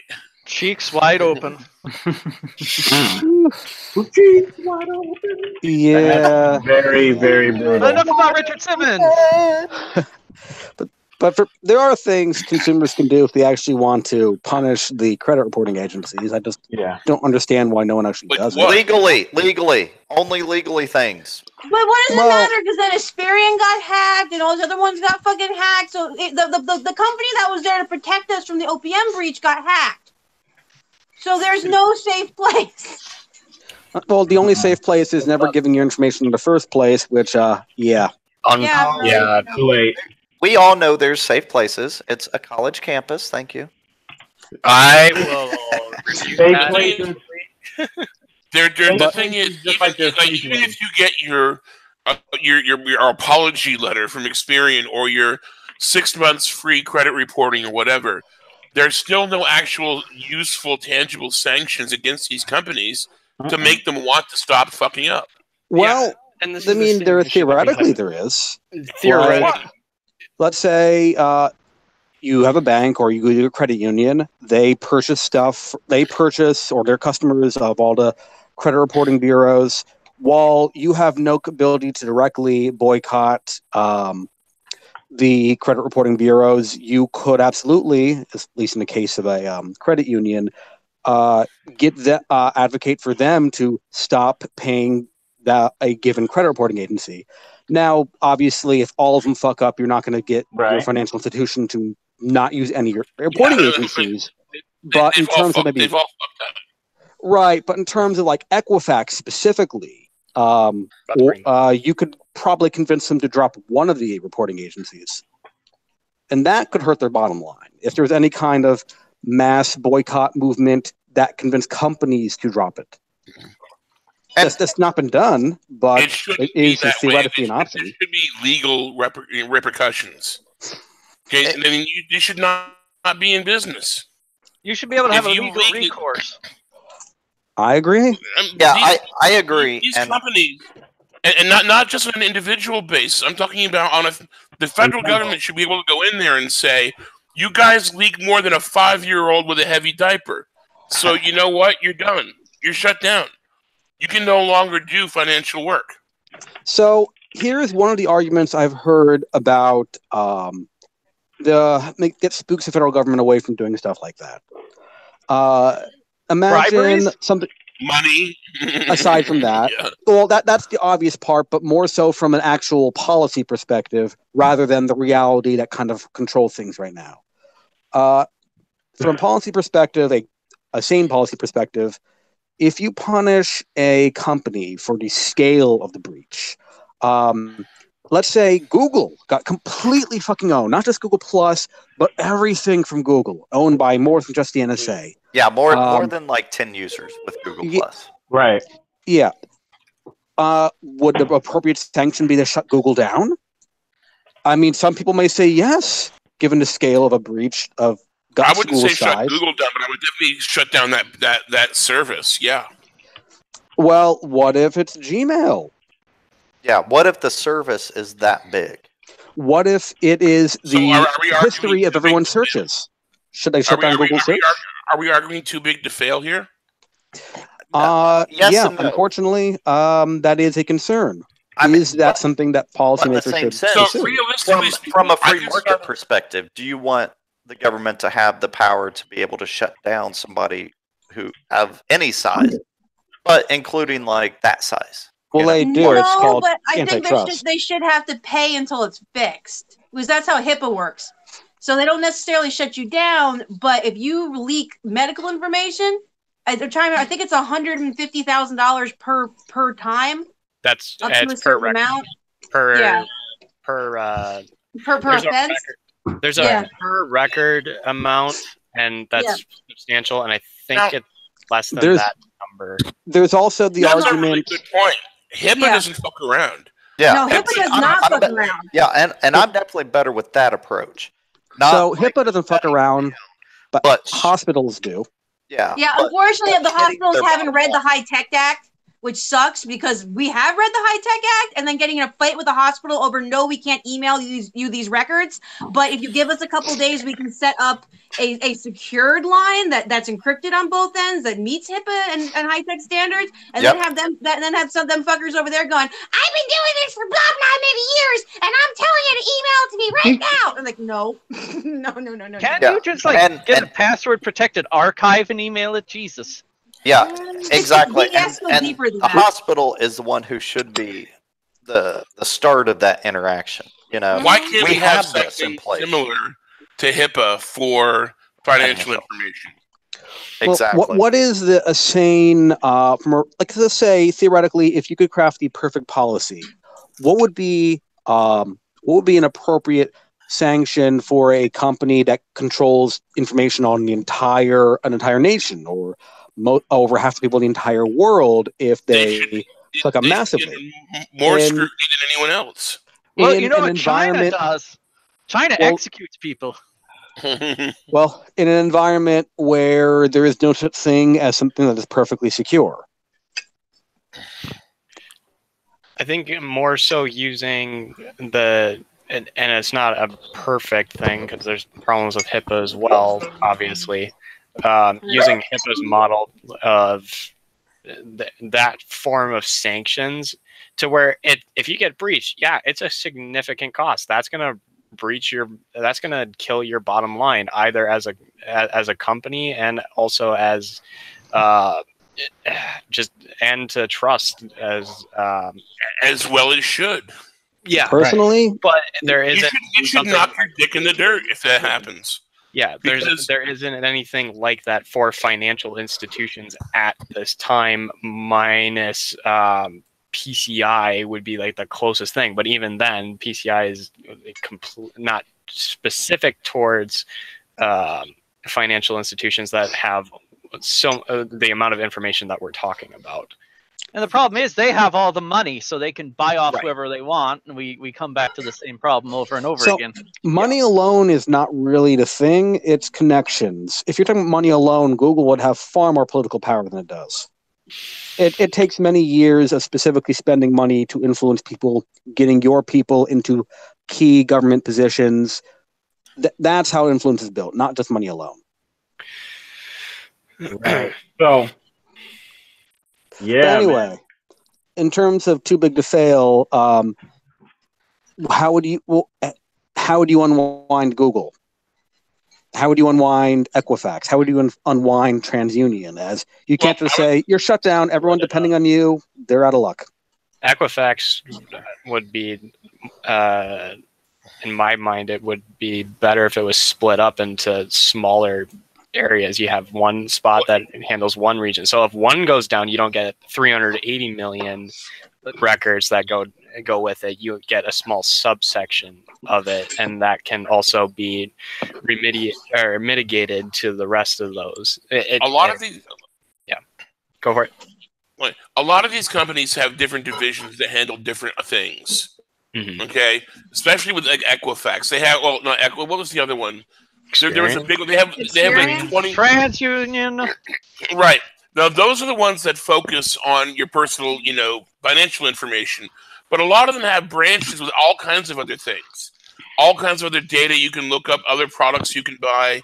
I'm trying to think of the name of that. There's this one that I used to use all the damn time, and it started out you had to access it by teletype, and it's stupidly huge now, and I can't even think of the name of it. LexisNexis, okay? LexisNexis has 1,000 different divisions. So if one of their divisions is credit reporting and they fuck up with the breach, that division is now gone. Sorry, somebody else gets to do it now. Mm-hmm. And maybe they'll be inspired not to fuck up like you did. Maybe they won't have, sex as the password to the root account. Maybe they will be more careful about, getting red teamed now and then. Maybe they won't get owned. And if we don't do that, people are just going to sit there and go, well, we got owned. You know what? You're not going to be able to buy a car for 5 years, but you know what? My company's still in business. But that comes down to the employee level, the division level, not the, the structural level. Like they're still going to have that piece and component, just with different people filling it.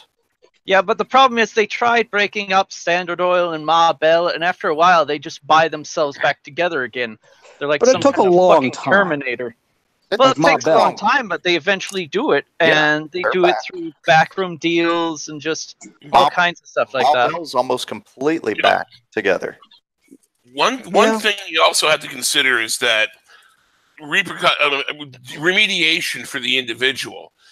Only in exceptionally rare cases, and it usually has to be all this legal hassle you have to go through, but in extreme cases of identity theft, you can get a new social security number issued to you. Yeah. Now, imagine if that was the easiest thing in the world to get every time you got pwned. If you got to get a new SSN every time you got pwned, okay, first of all, tracking you over the course of your life would suddenly be the nightmare of epic proportions. And so many people would be abusing it. But the thing is, it's almost the best thing that you could do for a person. But no one will allow that to happen. In fact, you brought up social security numbers, which are only supposed to be used by the government for government shit.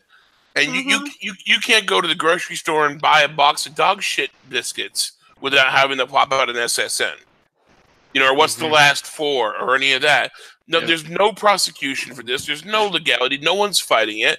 And you really got to ask why. Oh, hold up now. The government used to be an option. You could put Social Security on your driver's license.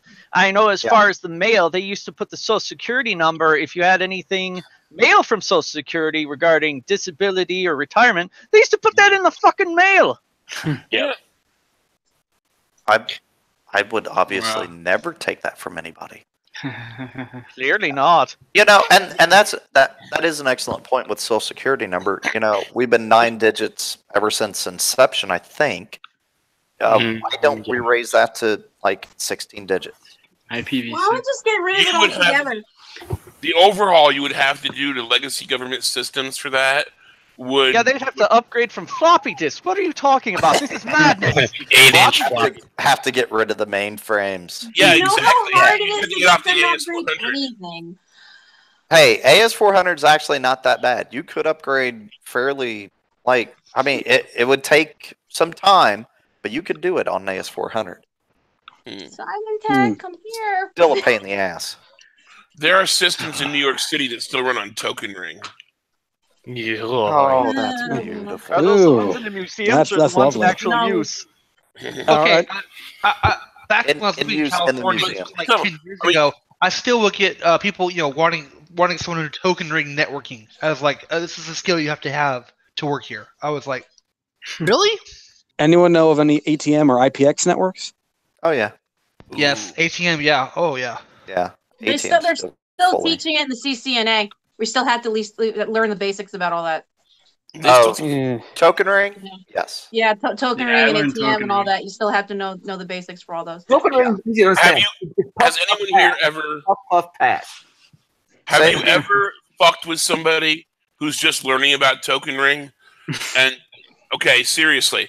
Have you ever sent somebody like looking on the ground trying to find the token because it fell out of the cable? Okay, what was that jack type? I think it was designed by IBM. What was that jack type that was like self-closing when you pulled it out of the wall? I can't remember what it was called. Talking about that they were a type of connector for Token Ring. Vampire tap? No, not vampire taps. Yeah, this is straight up Charles. You're not talking about the BNC connectors, I've been are done this shit 20 years. Wasn't vampire for coax? No. No. The problem with the self-closing one, when we were switching at IUS over to that university used to look at, they converted the cabling to Ethernet, but they used the same connector. So someone pulled one out of the wall, and since it was self-closing, we ended up getting a loop back where the packets would circle forever and cause the network to go up. And I think it's a Type 1 data connector, but I'll see if I can figure it out. I taught a kid once that he had to tie a knot in Cat5 cable before he cut the end of it. You had to cut it. You had to tie a knot in it before you cut the end off the cable. Otherwise, the packets would leak out. See, that's why people hate IT people. Remember, kids, tie a knot in it so your packets don't leak out. It's like you gotta tie the umbilical cord. It's very important. Bleed everywhere. Have you ever worked on Sun hardware? Yeah. Long time Like 10 years ago. Charles, You know the- Charles you know is the- this guy. Remember the torque wrench you used to get to bring the CPUs in? Oh, Yeah. I gave a kid one of those once and told him it was a bandwidth adjuster. Stop. And I said, that's what we do. When someone buys more bandwidth, we have to take this to their card and turn a little screw there and let more bandwidth come through. Actually, I'm pretty sure that's what my ISP does. So. Well, speaking of adjustments. I got a name for it. I got a name for this thing. At least one name. IBM morphodific connector with locking clips. Amazon. If you, let me share my screen real quick because That sounds kinky. yeah. Oh yeah. Screen. That's furrylicious. I like where this is going. Yes, right here. This kind of connector. That's what you have at Oh yeah. And if you connect one into the other, but it's also self-closing. So, if you try to adapt it to Ethernet and you pull that out of the wall, you sometimes get a loop back. It switch isn't intelligent enough to know what to do with it. Wait, it's self-terminating, you mean? Yeah. Well, not self-terminating, self-closing. As in It makes a loop. it ends up making a loop. Yeah. Yeah.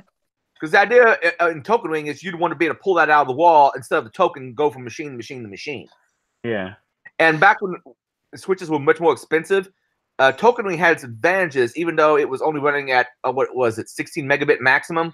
Around that, yeah. A turn, as opposed to Ethernet, where you have collisions. But then switches came about that came better and better and cheaper, and then a lot of the intelligence went to the switch.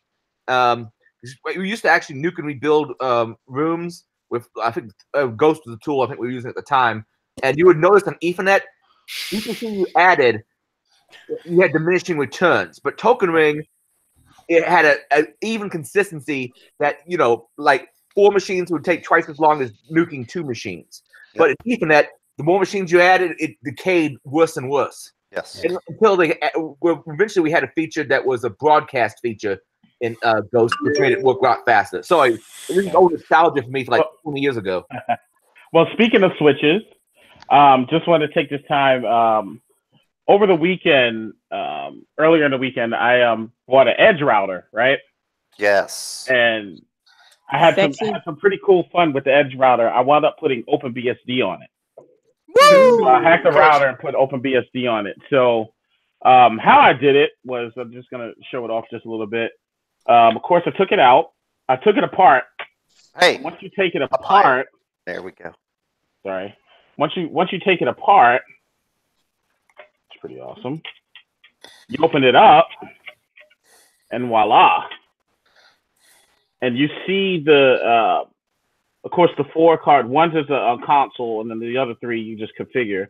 But you see this nice little USB thing on the side here. Oh man, you used to have to use JTAG connectors. Now they got just USB.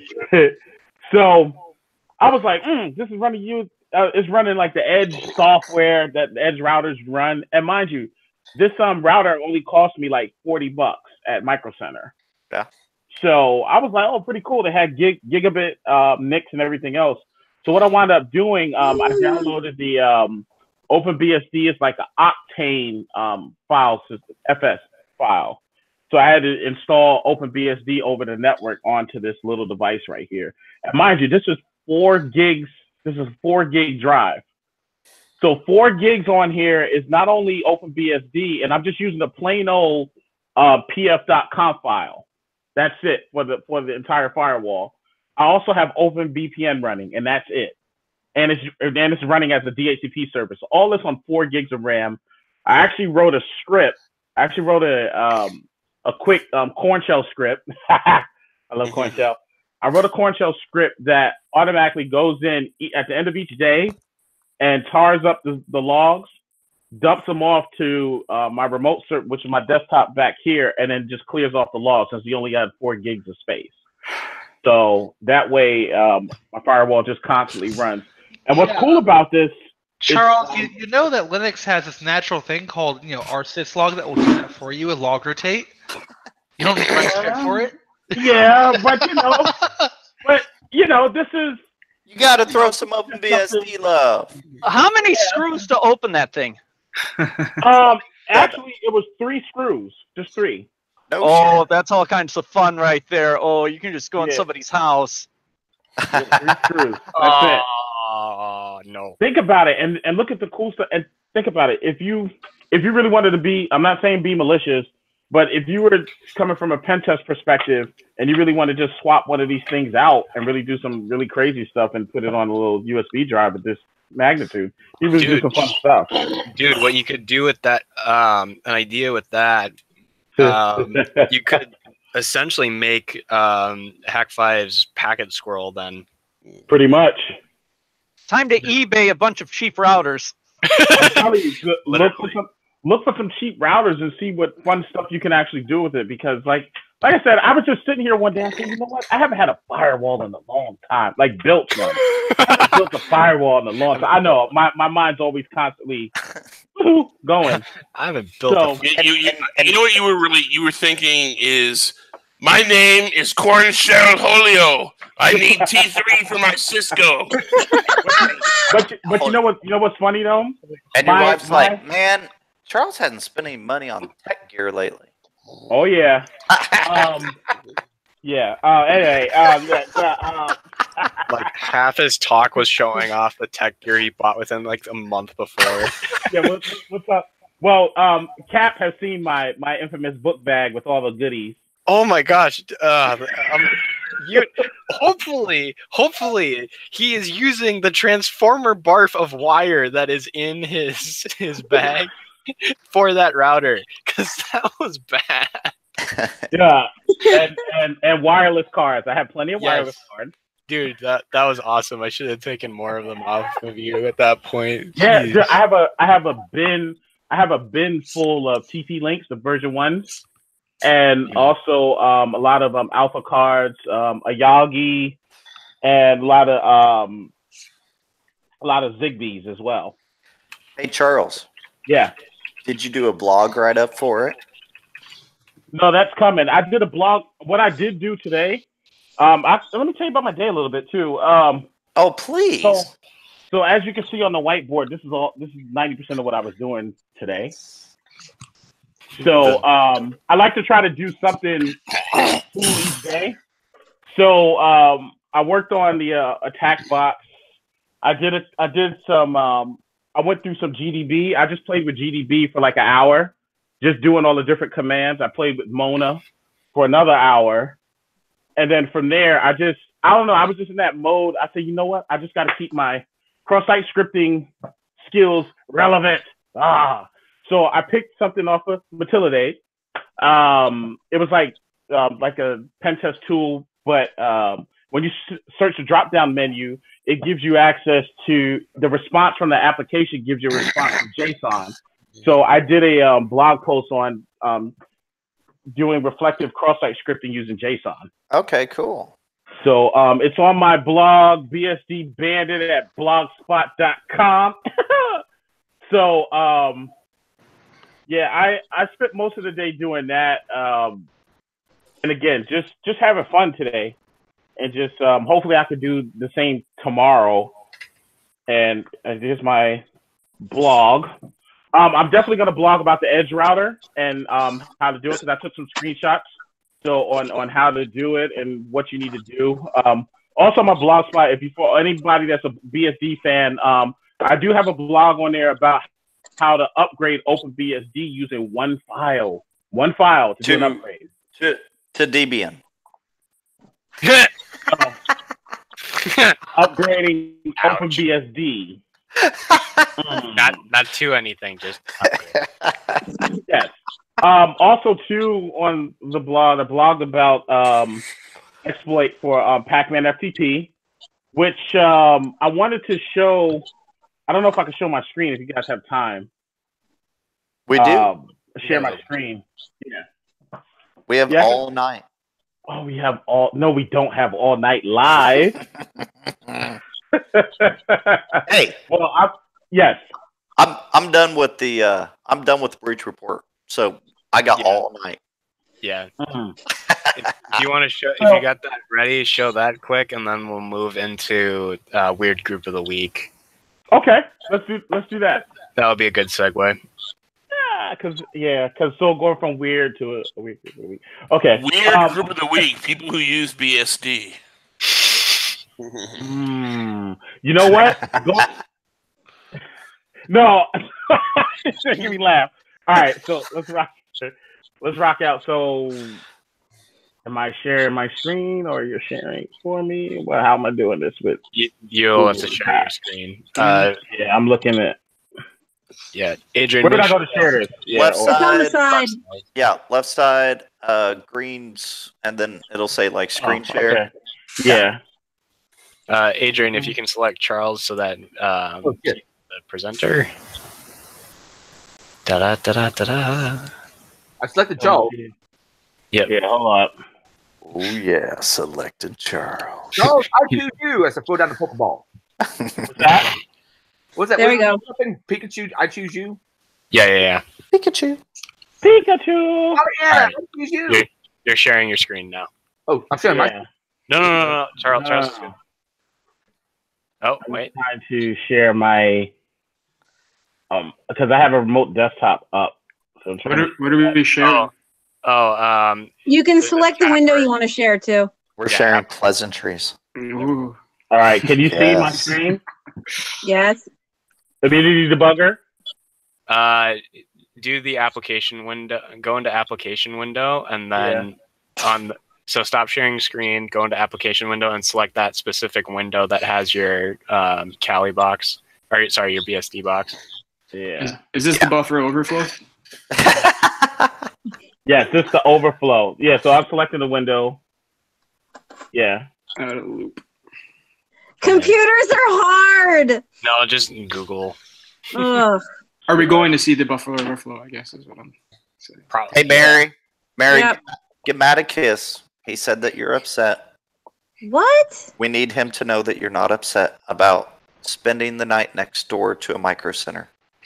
Yeah, throw Oh something. my at god! him. No, where is he posting that shit in chat? Where is that at? He said it straight to me. Oh my god! I'm not upset. No, I muted it and I'm like, God damn, we're next to a micro center. He's like, we're next to like 6 of them. And I'm like, oh.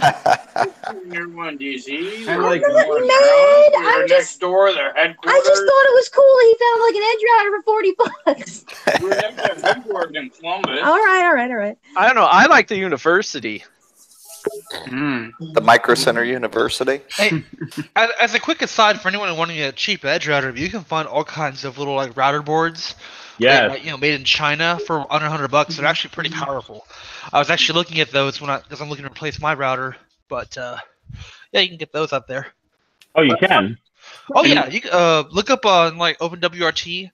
Look up their compatibility, and they'll show you like all these like weird name brands that are just basically router boards. Someone named Jay in chat is saying RSS feed ? I don't know what they mean. RSS for who? I don't know. That's what Jay's asking this in the chat. Well, I'm also asking for Jay. Oh, okay. Yeah. Are there RSS for me or? Yeah, like Jay, what RSS feed are you requesting or asking about? Are there any water-cooled router boards? Because I probably need that. All right, just get some baby oil. Yeah, lube her up there. Hey, it works. Oh, just remember, kids, router boards don't say no. Router boards never say no. All they say is yes. I think we just had a cock violation. No, I have the cock. I don't know what you're talking about. Depends which cock you're talking about. The big one. That's usually on her head. I don't think it's a violation because there was no sounding involved. Read my nipples! Somebody got to get violated. That's AP, where is that soundbite from? Is that like a movie or something or a show? Rick and Morty. Oh, okay, yes, of course. All right. Can you guys see the screen now, Immunity Bugger? Okay, yeah, we can now. Please, the nipples. Are we successfully derailed? Okay. Charles, please feed our nipples.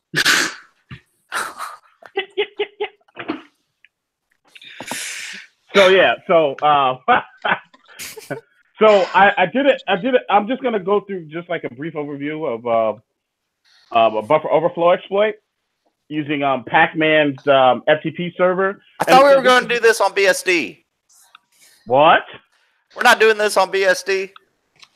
No, we're not doing this on BSD today. I'm scared. I have some other. Trust me, I have some other stuff that you're gonna love for next week's for BSD. Okay. Yeah. That's what she said last night. I like getting this BSD love. Yeah. No, I'm next week. If you tune in, I'm gonna teach you how to use BSD as not only a DHCP server but a DNS server. Binding. Yeah. Spooky. BSD and bindings, kids, all next week. Yeah, all next week. That will be in the show. That will be on the show notes. No, my goal is each week to just show you something cool tech live. So that's the live. So real quick. So you got Pac-Man FTP, and first steps when you're doing any type of buffer overflow, you want to see if you can control the main goal of buffer overflows. In this case, is to be able to control the EIP register. So when you're from Raise. What's that? No, keep going, Charles. So, like the end goal is just to be able to control the EIP register. So once you've, in order for you to do that, it's best just to, in this case, we're going to fuzz the application. So, and hopefully people can see my thoughts. Hey, Charles, for anybody who doesn't know, can you briefly explain fuzzing the app? Yes. So what fuzzing is when you're just sending all kinds of funny characters and all types of weird data to an application to try to get it to crash. And that's the whole purpose of the buffer overflow is once you fuzz the application, which I'm going to show you right now. Once you and you'll see it live as it crashes. We're doing it live. Live. So boom, hit Python. I'm sending, and as you can see, I'm sending the attack length. I'm sending the strings. And you see as it's running on this side of the house here, it's waiting. So this is and mind you, I'm showing you how to do this the manual way. There are tools that can make this a little bit faster, like Spike. Spike is an awesome fuzzer. I'm just showing you how to do it the manual way because that's what I've been used to since coming off the OSCP and actually going into the OSCE. So it's sending. So while it's sending, so once the program crashes, you'll get to see where it lands in the register. Boom! Here we go. Bingo. Hey, so now, quick question. Yes. Like whenever you're taking the OSCP, OSCE, can you use Spike? In the OSCP, no. They want you to be able to do it manually. Okay, cool. Yeah. Now with the OSCE, I'll have to double check, but I think you can use Spike as a fuzzer. I believe you can. Okay. I have to double check that piece, but I'm so used to doing it manually, and I'm going to teach myself the Spike way as far as like fuzzing is concerned. Yeah. I just thought it'd be pretty cool just to be able to write your own tools as well too. So definitely. I chose to do that. So in this case, back to it real quick. So in this case, you notice that I sent the string, the length of the string, the attack string, stopped at 2100. And you see with the EIP right here is 4A. So I'm able to overwrite it. So I'm like, all right, cool. I could do that.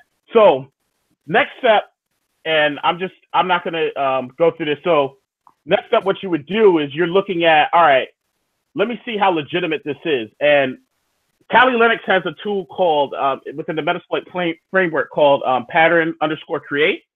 So, and I'm just going to use this as an example. For example, I'm not going to put it into the script because it's for time purposes. But so in order for you to find, if you can't, and I just want to do this out here. This is a Kali tip. So if you're looking for a particular, Kali tip.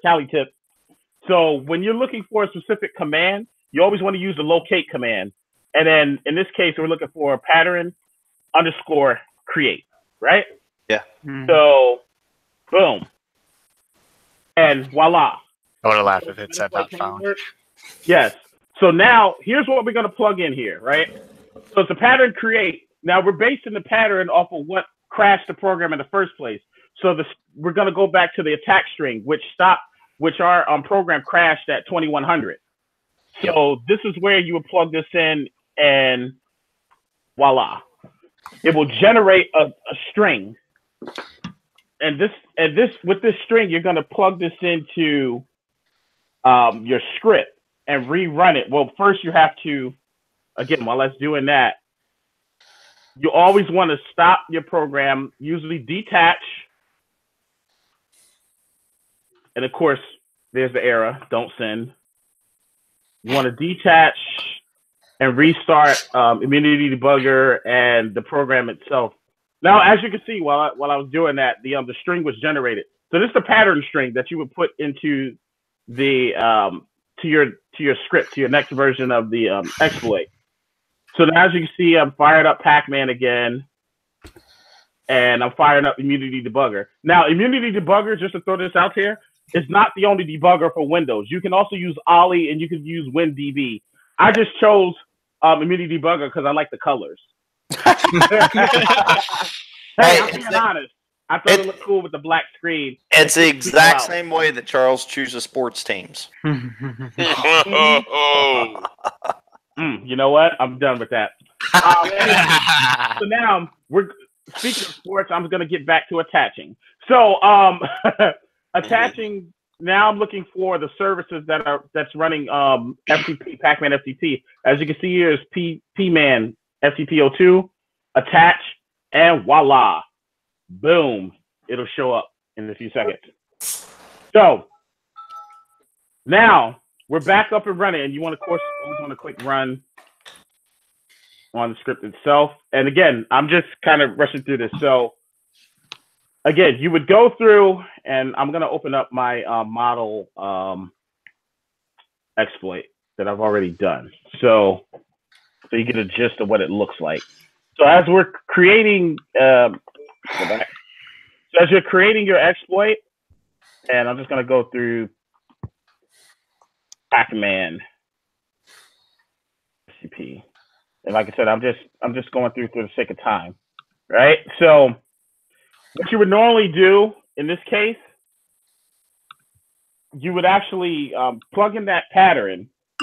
Once that pattern and rerun it against the script, yeah, and then it will show you a different EIP number. Now, with that EIP number, and I'm going to show you here real quick. Once you get that EIP, if you get that number, you plug it in. Now you're going to locate this. Now we're going to get it to getting into your offset. So now you're going to create your offset based off of that information. So after you plug in the string, then you do a quick locate. And mind you, I'm rushing through some steps here, but you can see all the steps that I created on my blog at bsdbandit@blogspot.com. Boom, shameless plug. But, relevant plug. Okay, thank you. So again, I always love locate. Locate loves me. So offset, add an offset, and again, boom, here you go. And this is where you would plug this information in with a -Q for query. And then you will put the EIP number right there and rerun it. And then once you get that information, then you plug it back into your script. So, and then rerun it, and then it'll show up as 4 Bs, which is 42, 42, 42, 42 in hex. So once that shows up and you have your Bs, you're like, oh, okay, cool. I know for a fact now that I can overwrite the EIP register, which is awesome because that's what we need. Because EIP, and I'm just going to give you the definition for it, it's an instructional pointer register. So you have your stack pointer, you have your instructional pointer. Your instructional pointer is the register that points to the next piece of code that is going to run after the next instruction that's going to run. So that's where that's the goal of placing our shell code in that position. So when instruction pointer points to the next piece of code that is going to run, it's your code. And that's how you get shell. And again, I'm just going through this. So again, now that you have that information, now that you know that you can overwrite it. So now you want to look for where the address is located. And I'm just going to touch on this real quick. And again, all these instructions and how I did it step by step for the sake of time is on my blog spot. So but it's again in the show notes, by the way. Someone grab that. Yeah, I'm gonna put it in the show notes. Yeah, definitely throw that into this. Somebody put it in the show notes. It's in there. That way, and then again, I'm just gonna run through this. So now we have. Let me do this real quick. So now that we have everything in place, okay. So now, next step, once you get the address, which is from here, and this is like with Mona modules. This address, like with x86 32-bit, it's in EDN format, so the address is backwards. So this original address was 7C, 7B4, 10, and 20, but I had to do it in reverse mode because it's in EDN format. And once you get to understand buffer overflows, you'll understand exactly what I'm talking about. Big endian or little endian? Little. Little endian. Because when you say endian, I call it endian. Sorry, endian. Sorry, I said Indian. This is the way I talk. But no. He's a New Yorker. No, yeah, it's fine. Yeah, I still say coffee. Okay, so yeah. So in little endian, you have to reverse it. Yes, you have to reverse it. And then and I'm just showing you my exploit code here for the sake of time. NOPs. Now, all NOPs is allow you to be able to squeeze your shell code into like little spaces, because you need at least 350 bytes in order to get something. In order for it to generate a shell, you need at least 350 bytes of shell code. So the NOPs just kind of space it out a little bit. I just put 20, which is overkill. It could have been 16. It could have been 10. Depends on the scenario that you're in. And as you can see within my code, now, I just want to point something out too. This code here that you see has been generated by Metasploit. Now, if you're really good, and I hope to get this good one day, is to be able to write shell code from scratch. Woo! And not need a generator. So I hope to get that good one day. I'm gonna keep practicing until I do. But I'm gonna go ahead and run this because it's now 9:06. So yeah, again, I'm gonna fire up another Windows. But we got weird report. So new session. Weird report. Yeah, from the BSD, coming from the BSD guy. I know. No, I just like the name. Sure you do. I love the weird reports. I love my name too. So. Oh my goodness! Now we got sound effects in the background. I love it. Yeah. Well, no shit. AP, you should just, right when he hits enter, you should throw on like I don't know, hack the planet or something like that. I don't know, man. So boom, boom, boom, boom. Or the scream when they pop a shell in that movie. God, did they ever pop a shell in that movie? I don't remember them. Yeah, they did. They did. There was a. Sorry, Charles, if I'm talking over, if I'm holding you back. Fine. Yeah, no, you're fine. I'm just Yeah, when they first get access to like a box or something like that, I saw this someone had it in their DEF CON talk a few years ago. And voila! Oh, there's a shell. Sweet. There you get the Windows command prompt. Yes. And I mind you, this is just a shortened version. But if you check out my blog spot, you'll see step by step. I just wanted to show you something pretty cool live. That is definitively cool. Yeah, that was awesome. Thank you. That's good stuff. Now, can you script it so that it escalates at the same time? Yes. I can, yes. I can script it. Because right now you're essentially just user on that box, correct? User, yeah. Because I'm user at this box. That program. But just to give you a heads up, when you're doing the OSCP, this is the kind of scenarios you're going to run into. So it's best to know privilege escalation, because you might be in a situation where you just have average user on the box, but you might need to elevate privileges. Yes. So, and this is where, seeing what services are running as admin, seeing what you can actually do. So definitely look at Got Milk's guide on privilege escalation. He has a great guide that I use during the OSCP. Also, too, what I'm going to start doing, too, is just blogging about some certain things I use on the OSCP that might help others who are actually actively seeking it. And the OSCE as well. I'll keep track of everything that I've done so far. Hey, Charles. Quick question. Yes.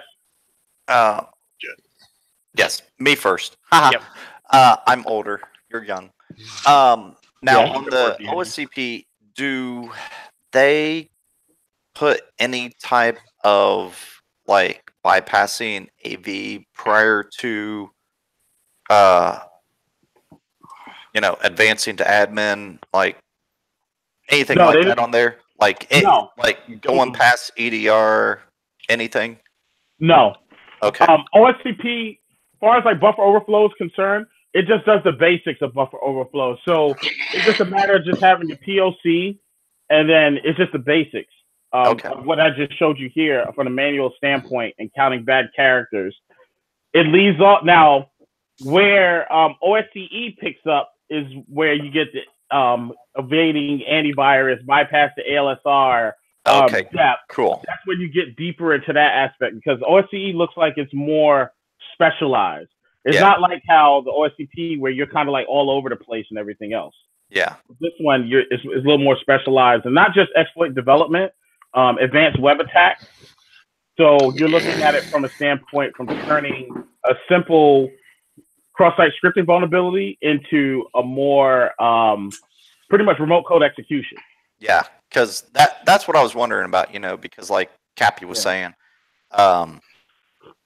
getting on the box is one thing, but then getting past whatever they have on the box and actually gaining administrative access, I mean, that's whenever you start like really working into the big stuff. Right.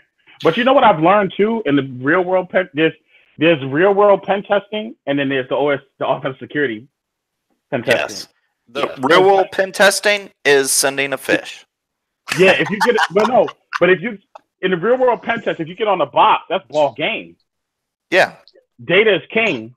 The key is can you get access to the data? I mean, yes and no. Like pen testing, I still say DA is king. Yeah. Well, yeah. DA root. root. Domain admin. DA root is king, but most customers, if you're doing a pen test and you've got local level access and you can do some really interesting stuff with that low level access, they're not going to care much about admin. They will, but they won't. Some customers do. Yeah, I mean, because like when I was in that scenario, like if I got a pen test report back, if they did not get DA, like I won. If they got some data, I won, but it was not. It was like a close competition. What if I got your nudes? If you got what? If he got your nudes. Then you can't speak at home. Everybody's got my nudes. Yes. Everybody's got my nudes. It doesn't matter. Who is it that said I've got your nudes on Twitter or something? Yeah, we're not getting into that. Ill Will, but yeah, we love Ill Will. Yeah, Ill Will's awesome. Got him at Derby. Cool. Yes. Hi, girl off. Yes, you want one of those routers, man. I mean, yeah, it's good stuff. I mean, Adrian, we're only seeing Charles right now on the stream. If you want to deselect him, I can do that. Hold on a second. Yeah, since he's all finished. Not that's a bad thing. It's just for most people in a medium-sized, large-scale environment.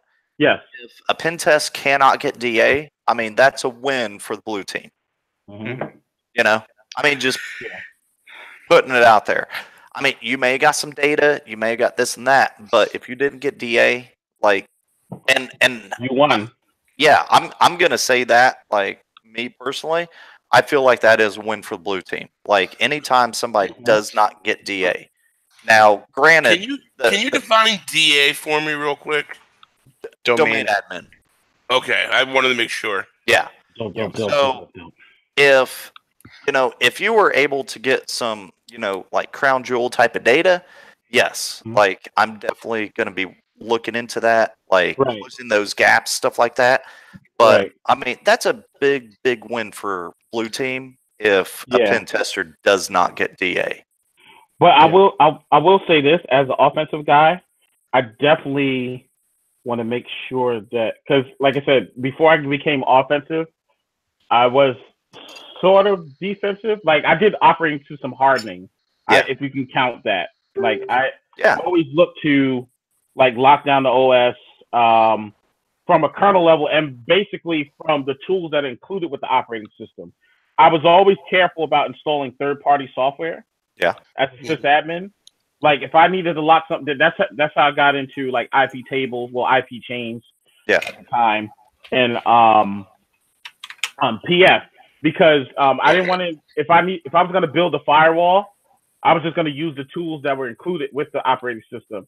Not install PF Sense, because now I feel like I'm opening myself up to any flaws that might be within that page of PF Sense. Yeah. So at least with but too, that's the same thing with any other firewall vendor that's out there. So am I now? Now would you consider that like blue teamish? I mean, I just looked at it as being a sysadmin at the time, but would that count as blue team? Yeah, I mean, you were a sysadmin, but you were also helping to secure the environment. So yes. you were definitely doing blue teaming. Okay. I always wondered about that because I know people call it like sysadmin work, and I do believe that the job of sysadmin is just before they put any type of OS online or server or even working with clients, they should have something like pretty well locked down. Yeah. And speaking of lockdown, just wanted to show you this what your keyboard looks like under the hood.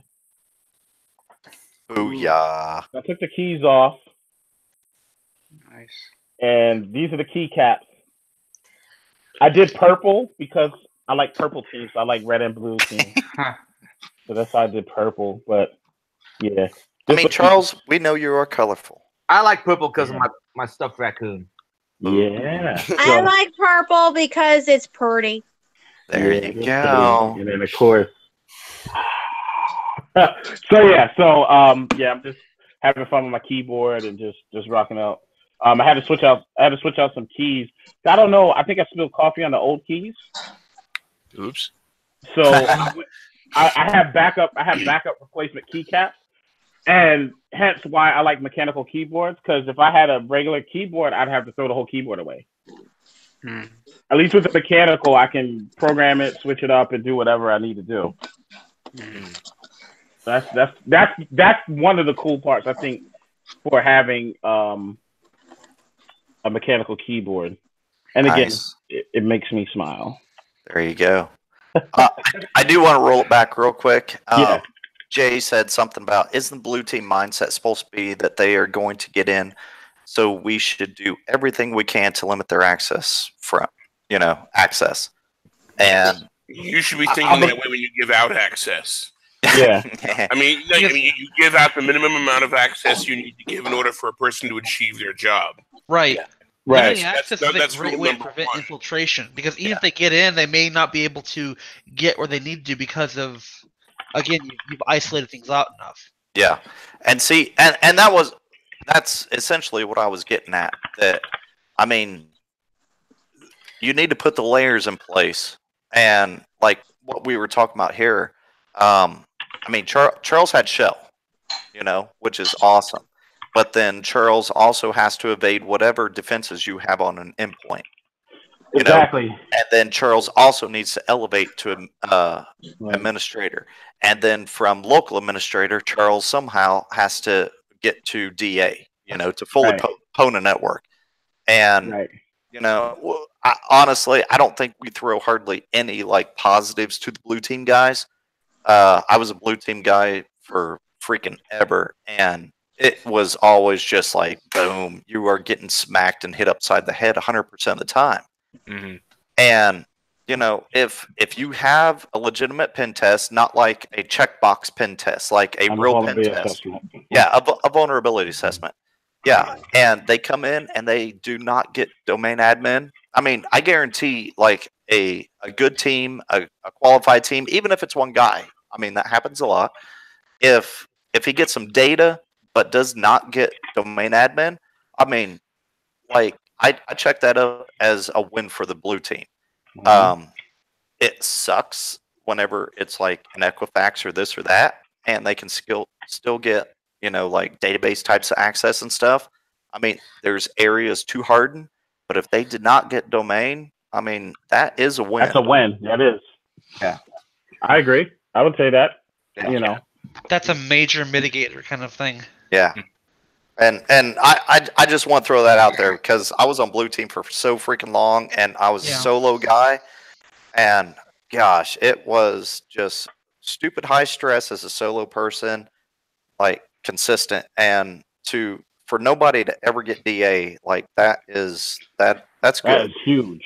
That's huge. Do the salaries typically vary between blue team and red team, or are they I guess it's position by position, or is there typically? It all depends. It's a company. It's everything. But yeah, salaries definitely vary.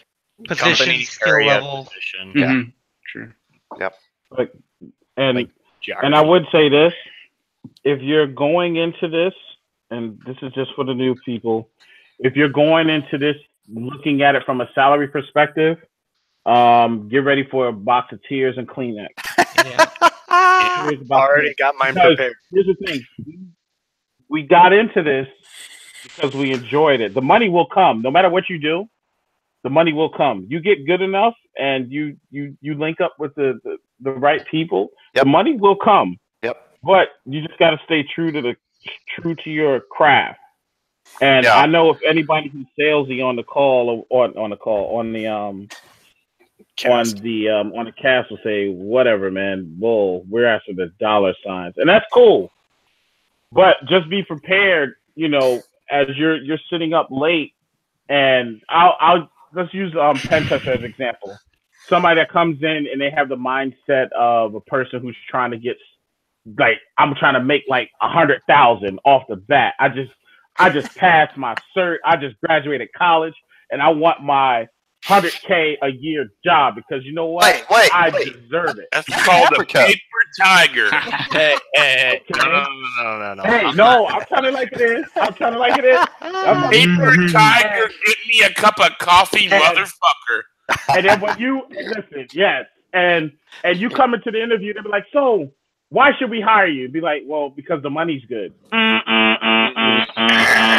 No, I will say immediately, since I've been going, I am that guy who just graduated college and is just getting into this now, as Israel was, and we love you, Captain. Gracious to point out. You're welcome. Yeah, everything that Charles is saying is actually what employers are looking for. They're not looking for you want to make money in this. They want to know, are you actually going to do this? Are you going to learn? Are you willing to learn? Yes, is the big thing. Yes. Because when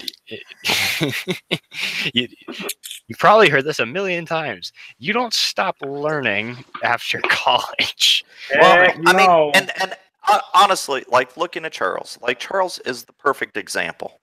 Like Charles, you're my age. You're like 38. I am 38. Yeah. And what are you doing right now? I'm playing with routers. I'm on the cast. I'm talking about cool stuff. Exploitation. This has nothing to do with my day job. Exactly. But what are you doing? You're learning. Exactly. You are not stagnant. You are progressing on. You're learning new stuff. You're figuring it out. You got your OSCP having a freaking infant, seriously. And took time at night. I'm sure didn't have sleep for 8 months. Hell no. Nope. Getting OSCP. Now you're getting your OSCE. I mean, you are dedicating time to this. You are actually, putting the legwork in to do it. It's not an easy thing, but you're doing it. And on top of that, to add to it, I'm doing it with my own money.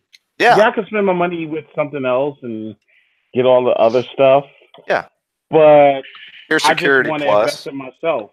I could have bought a Porsche, but I got my CCNA instead. I have Security Plus already, but to this point, like I said, if I wasn't into this, if you're just into for the money and the 9 to 5, you're gonna be in it for a rude awakening, and more likely you'll probably burn out. And if you're in it from straight for the money, as long as your manager did not come up through, whatever channel. If your manager came up through a tech channel, came up through a hacker channel, he's done some of this, or she, they're going to be able to weed you out really quick. Real quick. Yeah. Because we eat, sleep, and breathe this stuff, a lot of us. And again, I still read my 2600s, and I know some people are like, oh, that's quarterly, but you do get some good info tidbits once in a while from them. Yeah. But I buy them not because of it looks cool. I buy one to support because they're still a publication and I want to support them. 2, I actually get some good tidbits here and there. 3, I would also recommend go to conferences. Yes. Yep. Support your conferences. Get out and meet people. Get on Twitter. 90% of us are on Twitter. Okay? Yes. And not all of us are like political. No. Just throwing that out there. Mine gets a little weird. I got to I know. Perfect example. All I follow on Twitter is tech. If you're doing something interesting in tech, I will follow you. I don't care if you did a Hello World in C. I will follow you. Hey, and Charles still follows me. Yes. all my stuff is tech. Everybody I follow and chat with is tech related. I don't follow any celebrities. They make too much noise.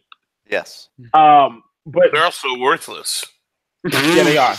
Well, they keep us entertained. That's their job. No, they're worthless. I mean, there's no intrinsic worth in a celebrity.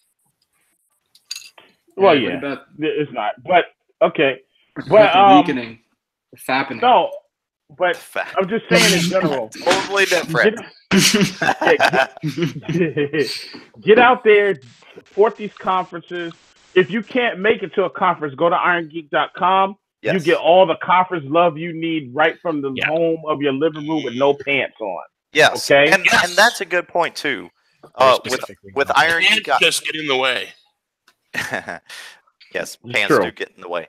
But that is a good point. With Irongeek.com, a lot of the presenters will present, even if Adrian doesn't have the videos from every single conference. Yeah. Majority of presenters present the same content at multiple conferences. Yeah. So even if he's not at all, he probably still has the content from just about everything. Yes, he does. He has more than I could ever imagine. I don't see how he does it all these years, but you know. But again, now mind you, if I make my full-time job, I'd love to, but unfortunately, I'm pretty sure it's Mead that allows him to do it. I was gonna say Mead. Oh, Mead. I think so. Mead. But and mind you, Adrian's perfect example. He did video not to get paid, but to give something to the community. Yes, definitely give him back. Yeah. Actually, I do InfoSec video groupies. Okay, well, whatever. More are needed. Whatever. Sorry. Okay, well, whatever's a simulation. Okay, but again, all of us on this cast is not a money-driven thing. You know, some of us we're just here because we love it, man. You know, and mind you, and I also want to put this out here: when you go to conferences, talk to people. Mm-hmm. Even half everybody on this cast, I've probably met for the first time at DerbyCon in person. Yep. Yeah,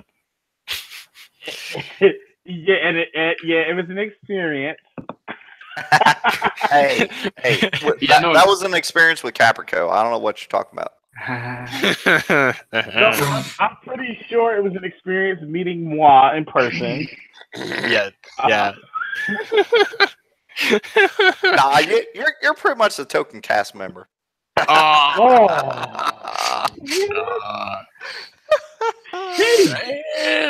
all have a token that we fill. No, but you know, and like I said, if you're on the cast, if you're on the stream right now, if you see me at the con, come up. I'll talk to you for hours. It doesn't matter. We can talk about anything tech related, the life. I just recently did a talk at DerbyCon on mental health hacks. Adrian, I gotta send you the video. Cap recorded it with his phone. Mm-hmm. So I don't know what you could possibly do to post it up or whatever else, but on my channel, sure. Just get it to me. Yeah. I'll make sure I send it to you. But you know, I had fun doing the talk and just, you know, reaching out to others, you know. Again, we're all one community. No matter, I don't care if you can't code, that's fine. Come on down. Come on to the conference. If you're looking to learn how to hack hardware, come on down. If you're into wireless, if you're into routers, if you're just into just being, come on down. We welcome all. If you're into breaking things. Yeah.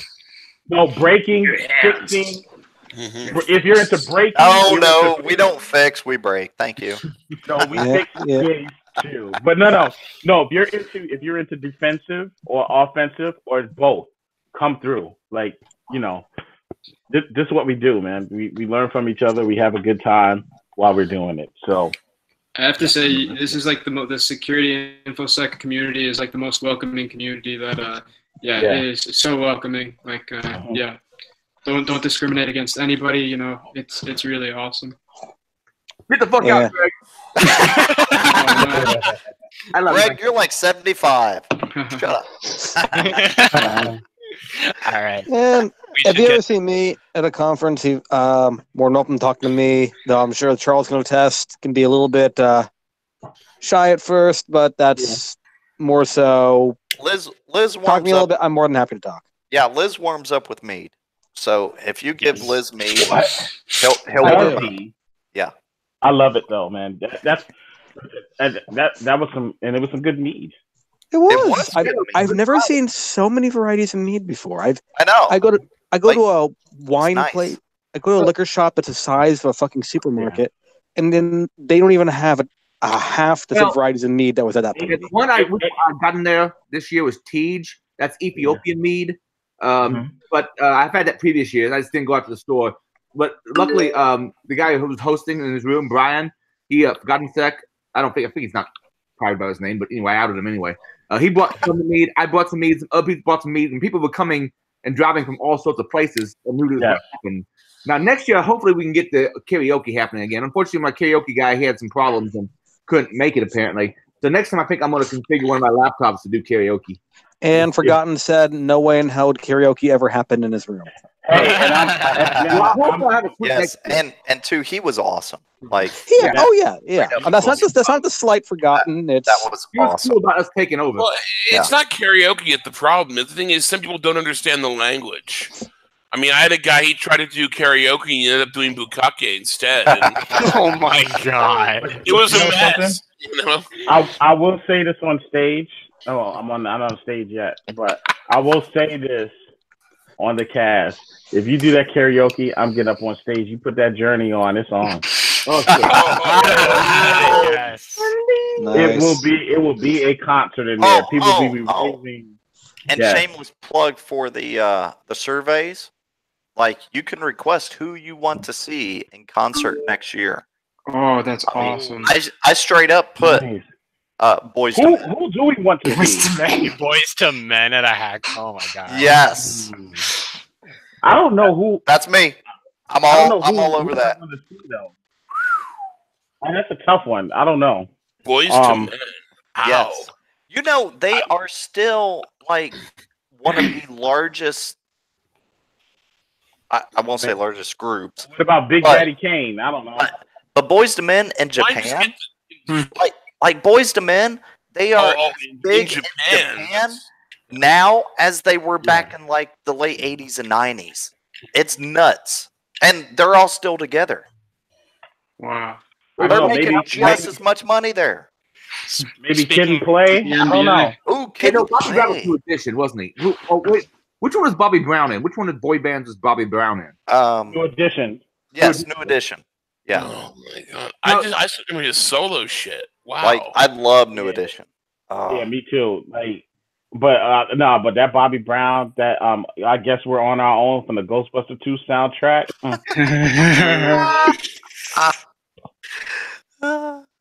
All right, let's keep the show rolling with since we're talking about groups. Let's get into the weird group of the week. Yeah. Yes. Yep. Oh yeah. Now, all the origin of this, I'm not completely up on, but the general gist of this, I've gotten. Let me present to everyone.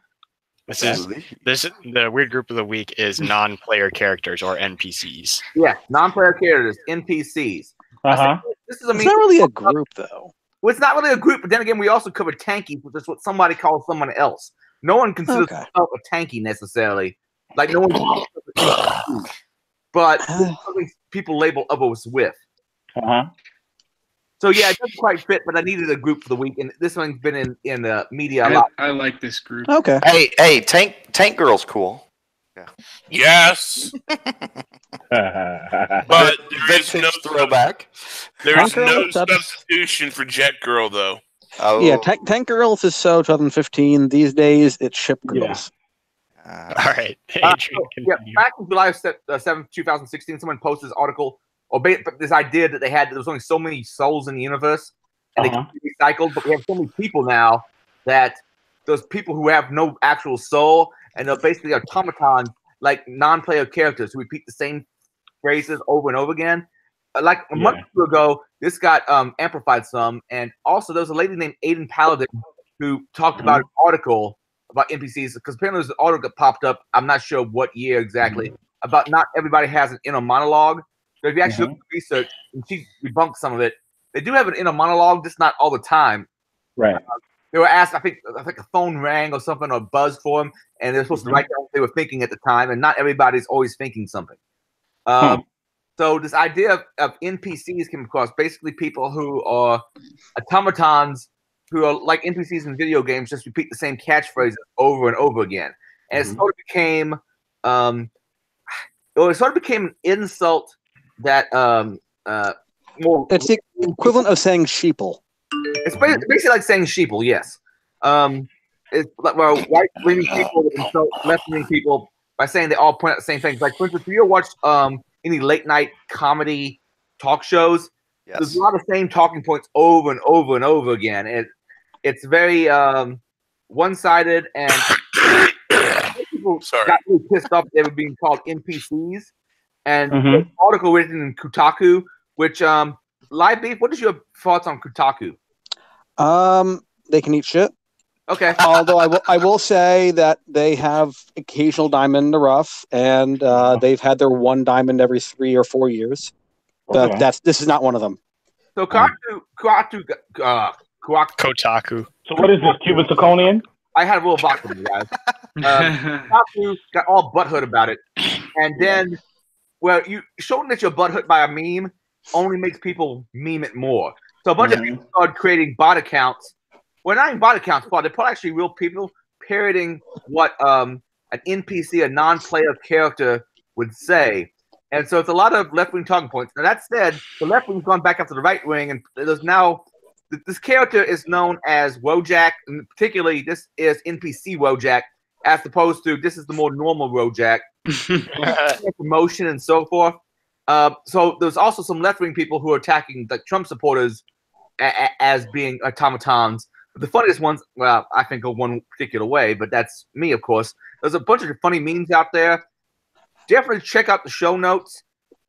We have a couple good links in there to one. I was researching something from a previous cast. We have a link out there to Know Your Meme on the NPC Wojak thing. Link. One of these is Aiden Paladin. Her talking about she's some kind of social scientist. Her talking about the whole NPC thing and the research that wasn't exactly perfect. And also there's a funny video here as well, which I would like to play, and then we can discuss the NPCs. It's only 2 minutes. Woo. So it's on the New York Times as well. Oh, it's on. Yeah, the New York Times had an article about it as well. Fucking surreal.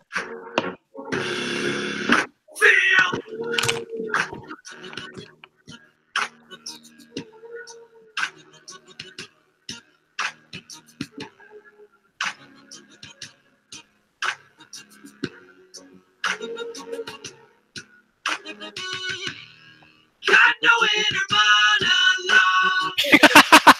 Bow before the synagogue. And maybe I'm an NPC, baby.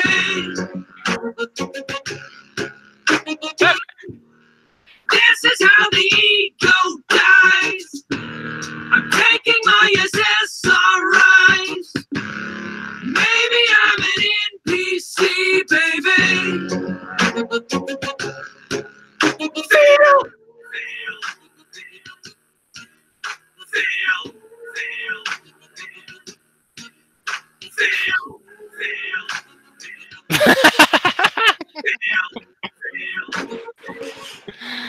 Oh my god. Picture perfect mental health. Never thinking for myself.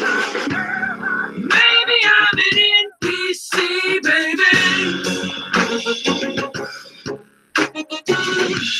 I might not be a sentient being.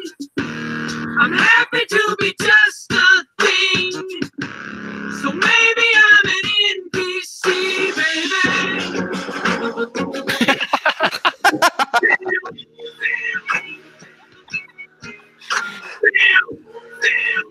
Oh my god, what is that?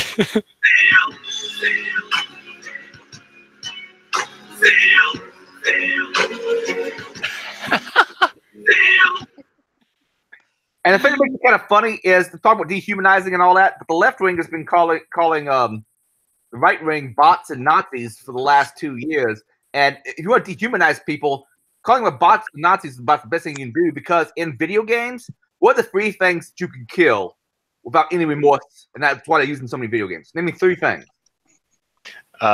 Chickens. Now, how many video games out there can you slaughter Nazis, robots, and zombies? Pretty much every Call of Duty now. Robots, there's actually games that make you feel empathy for that. So that's no longer kind of cut and dry. Okay. Yeah, no. Detroit Become Human is one of those. What's another one? I know back in the 80s, one of the reasons they had the whole, what was it, the bats, I don't remember what bat stood for, but it was a G.I. Joe figure that was an android robot, and in the cartoon, they could, normally in the cartoon, no one ever hits anybody with guns. Even the laser guns, no one ever gets hit. So eventually they created the bats, I don't remember what it stands for, but some kind of android unit, and they would tear the living fuck out of those in the cartoon because, well, they're robots. Yeah, but that's all right for the aside. Go ahead and you finish.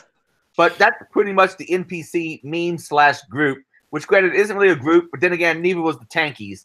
The Tankies is basically, I think I'm going to include in the group of the week what other people call other people, because I'm running out of groups of the week, to be honest with you. Well, but honestly, let's go. You could do Groypers next. Oh shit. Let's take it to the next level where it actually is going to, and those who systematically follow whatever they were told on the television. I mean, that's essentially almost every NPC demographic. is. Yes. It's almost everyone, almost every demographic. No one has enough time to look up everything. They listen to people who they trust to summarize information. I won't say everything, but I'll say, like, NPC side, like those who follow and just absorb everything, who trust everything that the TV is saying. Because I know a lot of people who take in pieces and portions, but I also know others who take in nearly freaking all. And those who take in all are the ones that you just want to take in a headlock and choke out. Yep. Consistently. Yeah, Israel, don't go to a college campus anytime soon.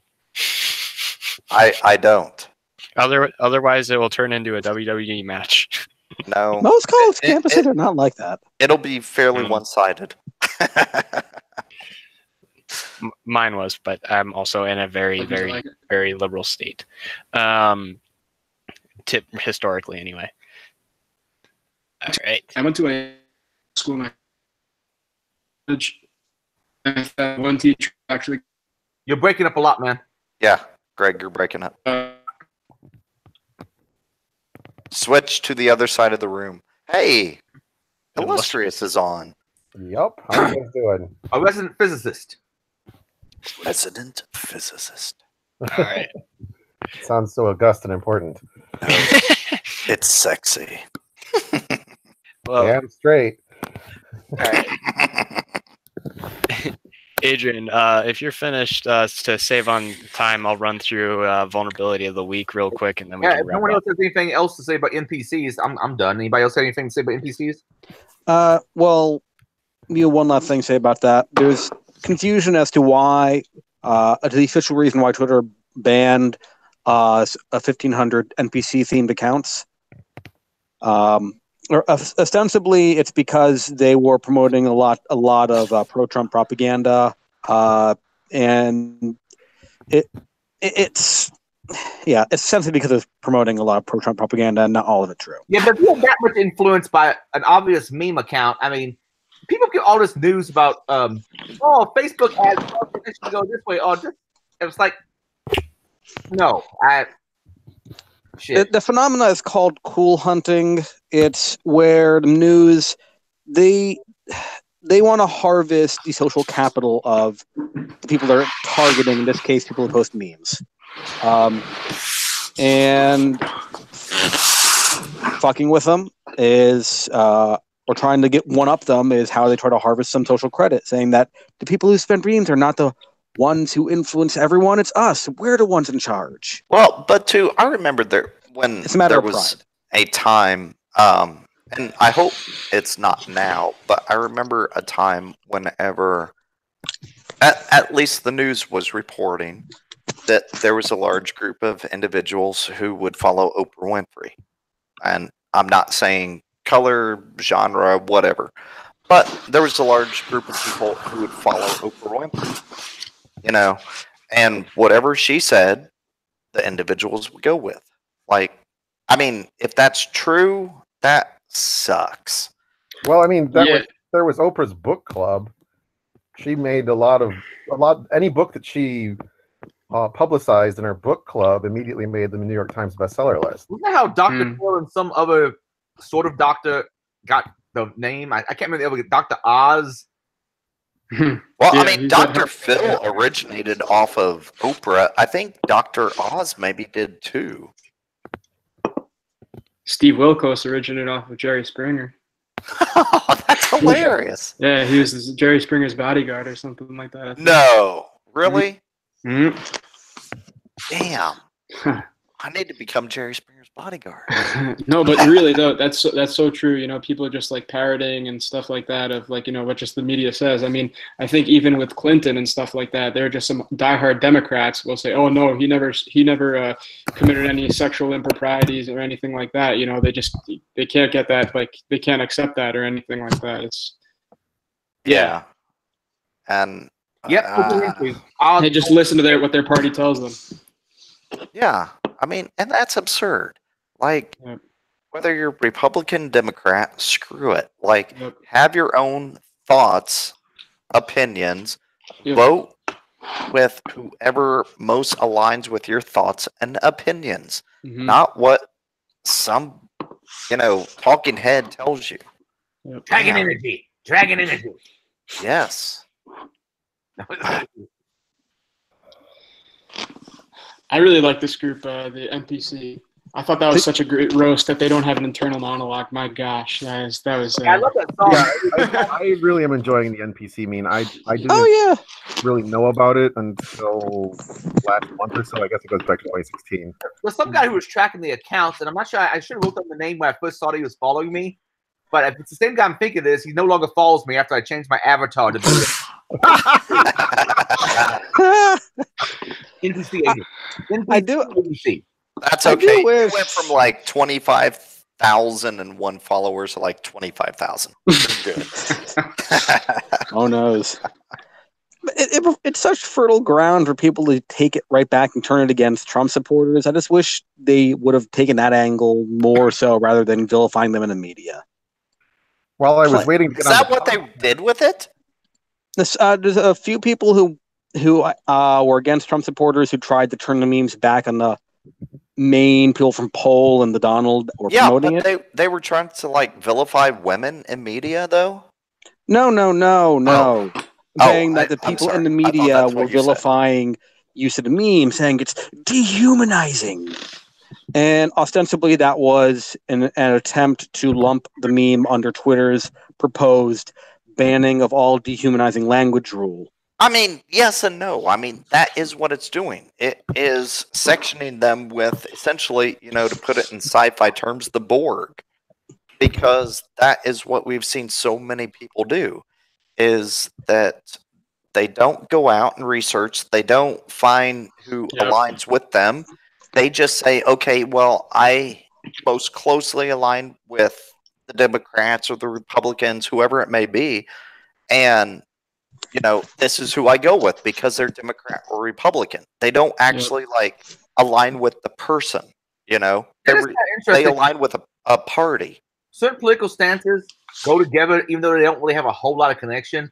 Like if you know someone's stance on the Second Amendment, you might have an idea about their stance on abortion, and the two should pretty much be completely. Well, I disagree on that because I think if you know I would say if you know a person's stance on both of those issues, you would be able to sort them into, say, broadly speaking, Democrats, Republicans, and Libertarians.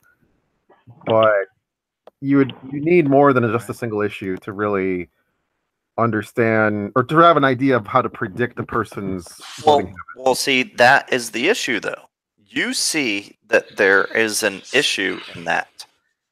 A lot of other people do not see any issue in that, and they propose and they align with that. Yep. I mean, you think as a free thinker, you go with the constructs. Yes. The speaker and constructs. Yes. But you know what I'm saying though? You're actually thinking about these things. Whereas there's a lot of other people who don't. Mm-hmm. That's true. Well, I mean, we saw it. We saw it again. Similar ideas to this in the whole run up to Kavanaugh's confirmation, where people on the left were saying, "Oh, he's going to overturn Roe versus Wade," and I'm like, "Did you pay attention to what he said in his testimony before Congress or before the Senate Judiciary Committee?" He literally said, "I do not have any intentions of overturning Roe versus Wade or other established precedents." And now that it's over and he's been confirmed, if you look at the left side, the Democrats and whatnot are like, what happened to them caring about women's rights and this and that? Mm-hmm. You haven't heard one word. It's done. In my circles, it's no longer a political stance. Mm-hmm.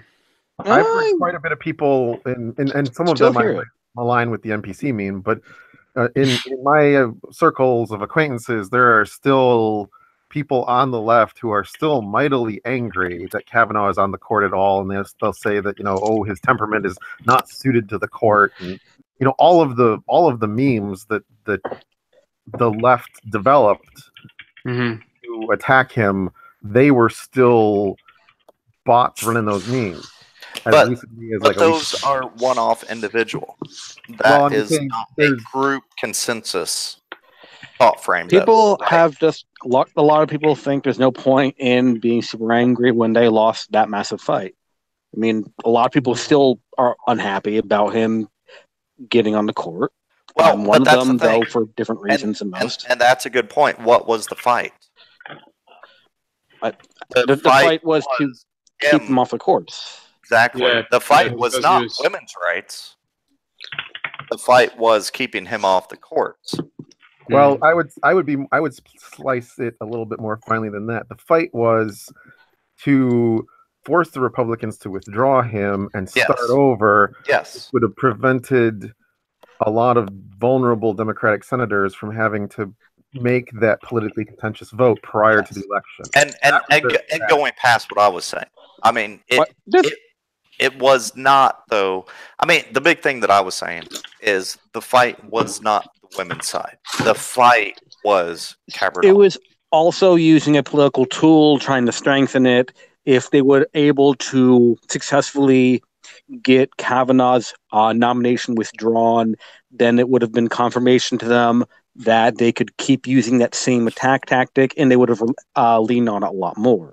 Yes. So, in its cynical terms, it was a fight to embolden a political tool. Yes. And it failed. Yes. It was a tool. It's Republicans do the same shit. That's very common. They do. Yeah, it's a attack pattern that's been used on both sides for decades. Yes. Are we talking about Supreme Court appointments here, or what? When you're saying it's definitely been used on one side more than the other. It's been used in son of a, when was that? Before you were born. That's exactly a way to say that, actually. Are you talking about Clarence Thomas? No, probably not. Yeah, I thought it was. Well, Clarence Thomas was. There's a lot of similarities between Clarence Thomas and Kavanaugh. Yeah. Yes. Sexual In fact, there's a lot of similarities. Yeah. If you subtract out the issue of alleged sexual improprieties or sexual harassment, there's a lot of similarities between both of them and Robert Bork, who was the first Supreme Court justice Republicans were forced to withdraw. But in all these cases, these were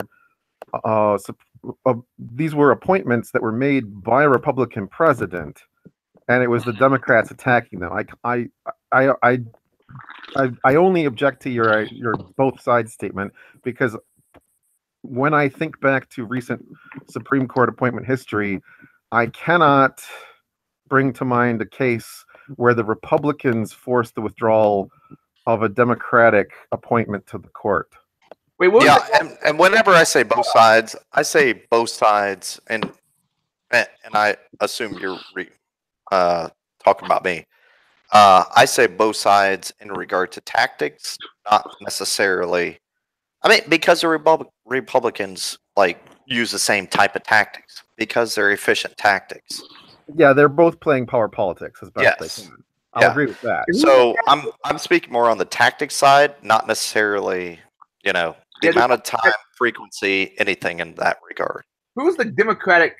Obama had somebody he put forth as a Supreme Court justice, and the Republicans sat on it and kept sitting on it.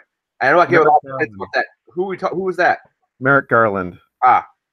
See, that's why we have Nightshade here. Wasn't that because I'm a political junkie, not just a physicist. We like you for your brains and your amazing looks. Where do you see the Clarence Thomas parallel? Just that he was a sexual predator. I don't know. I mean, obviously that's the parallel, but yeah. That's saying he absolutely is. I'm saying alleged. I'm saying alleged. Yeah. No. I'm not saying that he was. Or exactly. Yeah. Well, the thing is, Clarence Thomas wasn't alleged. I mean, everybody knows exactly what he did, how he did it, who he did it to, and what he did.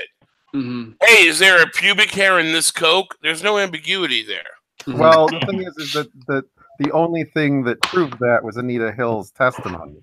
But it was proven. But he wasn't kicked out of the Senate, right? Wasn't he? If it was proven, he wouldn't have been elevated to the court. Yeah.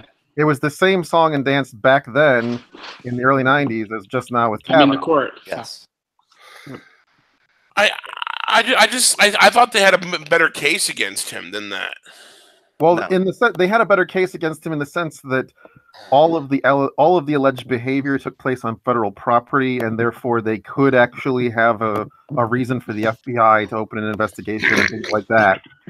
Whereas the allegations against Kavanaugh happened on private property when everybody was a minor. 50 years ago. Well, and they were minors too. Yeah. But in the same Clarence sense, Thomas was not a minor when exactly. Yeah, the allegations against him were when both he and Anita Hill were very much adults. This is something I brought up. It's kind of funny. Back when I was a minor, there was a song that was very popular by a group called Violent Femmes called Kiss Off. Oh, okay. And in there's a chorus they had in there. They said, "I hope you know that this will go down on your permanent record." And the rebuttal was, "Oh yeah, well don't get so distressed. Did I happen to mention that I'm impressed?" Now, what that meant back then was shit you do on your high school quote unquote permanent record. They boogeyman you into saying it's going to follow you for the rest of your life, and it doesn't, and it didn't until now. Now. You fuck up in high school, and you may not get to be on the Supreme Court. Now, there's something scary there. Yes. Now, this has nothing to do with whether or not he raped a woman, or women's rights, or women's this, or women's that, or SJW bullshit. Okay, what I'm looking at here is, can something you did as a minor bite you in the ass that hard 30 years later? Because you'd be hard pressed to find somebody who didn't do something stupid when they were a kid. Yeah, and this goes back to what we were talking about last week. That, I mean, that goes under the assumption that nobody can change. So, okay, so maybe it did happen. That goes under the assumption that nobody can change. That is nobody. one of the that's one of the foundations of SJW bullshit. Yes, you are your identity. That you are who you are from the time you are born until the time that you die, and that is such a phallus, like right, phallus. Hey, you're welcome. Such a fallacy. Best Freudian slip ever. That's such a phallus. Oh, big joke. No. But it's not. It's also it goes back to my biggest pet peeve, which is empowering these people by allowing them to say, "This is what you are. This is what you always will be," just because you are this. Yes. And we empower this ridiculousness. And it used to be that you outgrew saying things like that when you were 8 years old because you pissed off your parents so much that they'd shit kick you until you stopped it. Yep. It's like, well, I say that this is this, and that's the way it's going to be. Bam! Have a nice day in your room. And yet now we have grown adults going, well, all doesn't mean all in the way you think all means, and we're going to rewrite what this word means so it fits our agenda. Well, and let's go back to 1996. What is the definition of is? Slick Willie. There's some wisdom there. I mean, he was in it. Yep. The thing is, he just forgot to learn the lessons the Kennedys taught us. The Kennedys taught us don't get caught. Don't get caught. Yes. If one of the Kennedys had been getting head from Monica Lewinsky, that dress would be, in the bottom of a fireplace in one of their houses, not at a dry cleaner's or not being paraded around as some kind of holy relic. I don't know. I think it may have been like in a wax museum. A wax cutout of Monica, like dress on it with a very beautiful looking statement next to it. But what I'm saying is that the Kennedys would have never let that happen. He would have thrown the dress in the fireplace and said, "Here's $100. Go buy another one. Have a nice day on your way out." Yep. And Clinton, who just had been horn dogging his way through college, well, that too, though, was assuming that the person with the Kennedy lived to be able to talk about it afterwards. Well, I'm just giving you the point. And didn't die in a car accident. A car accident, or disappeared, or whatever. Yeah. But the thing is, 0.5 millimeter bullet to the head. Oh, I'm sorry. Why does this generation of political leaders totally miss out on this? They're just fucking up left and right, and it's like, oops, I got caught with a hooker. Instead of hooker found face down, no hands, no feet, no head, and in a lake somewhere. They have to just own it like Trump does, some hush money or whatever. It could be somewhat relevant. Here we had a big thing happen in New York. There were no shootings for a week. Oh yeah, for the first time in decades. Yeah, like 25 years. A week? A week? Yeah. Entire 7-day time span. Almost like they ran out of ammo or something. Yeah. I mean, Obama wasn't even in office. I mean, they could afford ammo. So, I mean, it's nuts, and ammo's available. Well, yeah. It's just bizarre to me that, after all the noise we made about Kavanaugh, now he's appointed, the game is over, that's fine. Why is no one leveling charges at him? Why are the charges not being filed? Why is the whole thing just being forgotten about since he got this court position? There's no reason why they can't go back and file and file criminal complaints now. Because it's really hard to remove someone from the Supreme Court once they're there. It takes forget the Supreme Court. That's a moot point. He's there. He's in. Yeah. What charges would be? How could they file any charges for something like this? They've got statements. They've got the people. They've got all this quote unquote evidence that came out. Exactly. That's the thing. Quote unquote. Exactly. But what I'm saying is, why is it not put in front of a court and have substantiates it? It has to be. The thing is, why are these? That's not the point. My point is this: people cared about it so much they paraded it around during his appointment. But as soon as his appointment was done, they stopped caring. Yeah, it's because it's. I think and that's my point. Mm-hmm. Frankly, if this was something that cared, if a lawsuit could have been put forth, don't you think they would have done it? If they really thought they could actually, why not? All they cared about was shaming and the political process. They cared about getting him. They cared about keeping him away from the court. Yeah, I agree with and Liz. that is dangerous. That is dangerous. That's what they consistently do. Your argument makes no sense. And they want to keep him away from the court. Honestly, hold on. This is not an argument. You're making my point for me. Okay. What I'm saying is that what you're saying is 110% correct, which is why we should be throwing this shit out. We should be throwing this shit out when it happens for exactly this reason. Well, here's the thing, though. I mean, that's the primary reason why they hate Trump. I mean, think about Republican leaders. Republican leaders are strong on, going to war, blah, blah, blah. But Republican leaders are not strong on coming back and saying, no, that's bullshit. Trump is actually strong in coming back and saying, no, that's bullshit. And his party now is coming back and saying, no, that's bullshit. The Democrats been doing this for years. I mean, honestly, I vote Republican the majority of the time. And that in years up to Trump has been like, oh my gosh, why do you keep folding? Like, you are right, but you keep folding, you keep giving in. Like, the Democrats ask for this and ask for that, and you keep giving into that. Why? And the guys are finally starting to come out of the, I don't want to say closet, but whatever they're coming out of, they're coming out and finally saying, because they feel like, I think they, feel like they stand behind a leader who can actually say, no, screw you. And they're saying no. I mean, for a Republican, that is one of the best things I think most Republicans have been looking for the last 20 years. Somebody who actually stands up and says, no, screw you. No. The thing is, with Kavanaugh, I think they should have gone after him over Fourth Amendment issues.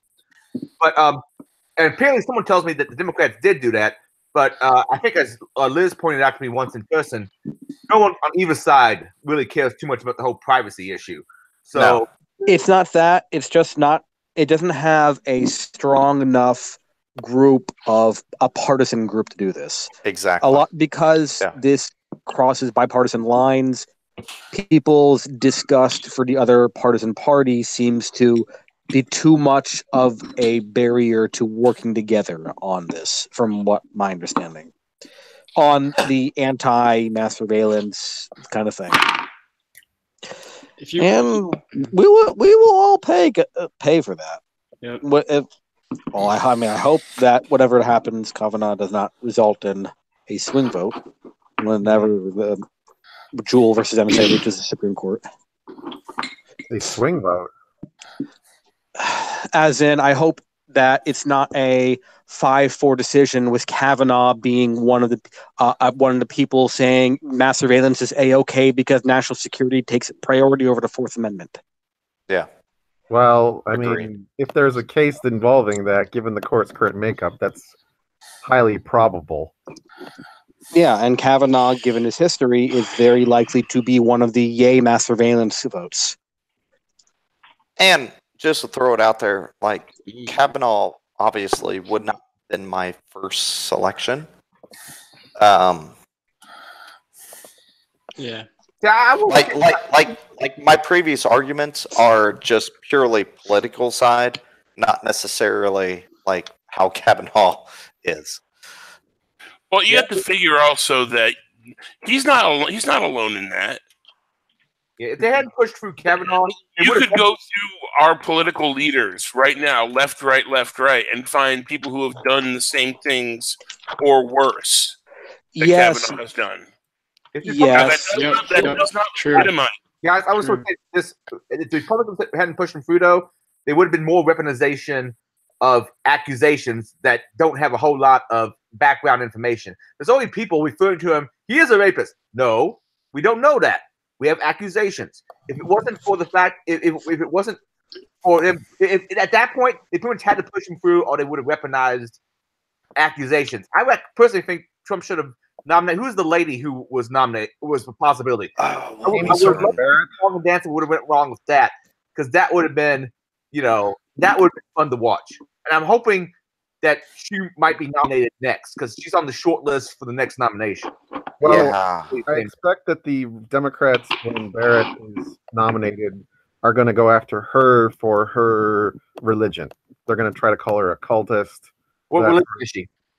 She's Catholic, but she's I'm not all that familiar with all of the subdivisions within Catholicism, but apparently she follows a much more strict conservative form. Jesuit. Possibly, I don't know. Those Jesuits are the hardcore. They're the hardcore version of the Christians. They're the devout of the devout, the elite of the elite. Well, anyway, I think what she is there's a recent popularity within Catholicism of kind of how shall I put it? Ignoring Vatican II and the liturgy in the local language and going back to Latin Mass and that kind of conservatism. I think that's more like what she is, and she may be. I don't know. Maybe her priest is Jesuit. I don't know, but given that she is sort of a very, very conservative Catholic, I would expect the Democrats to take issue with her religion. Honestly, they're misogynistic if they have a problem with her. Yes, exactly. All right. It's just disturbing that people will go absolutely ape nuts over accusations, but they won't follow through. And the thing is, rape is the new hustle. Right. Well, it's almost like the McCarthyism.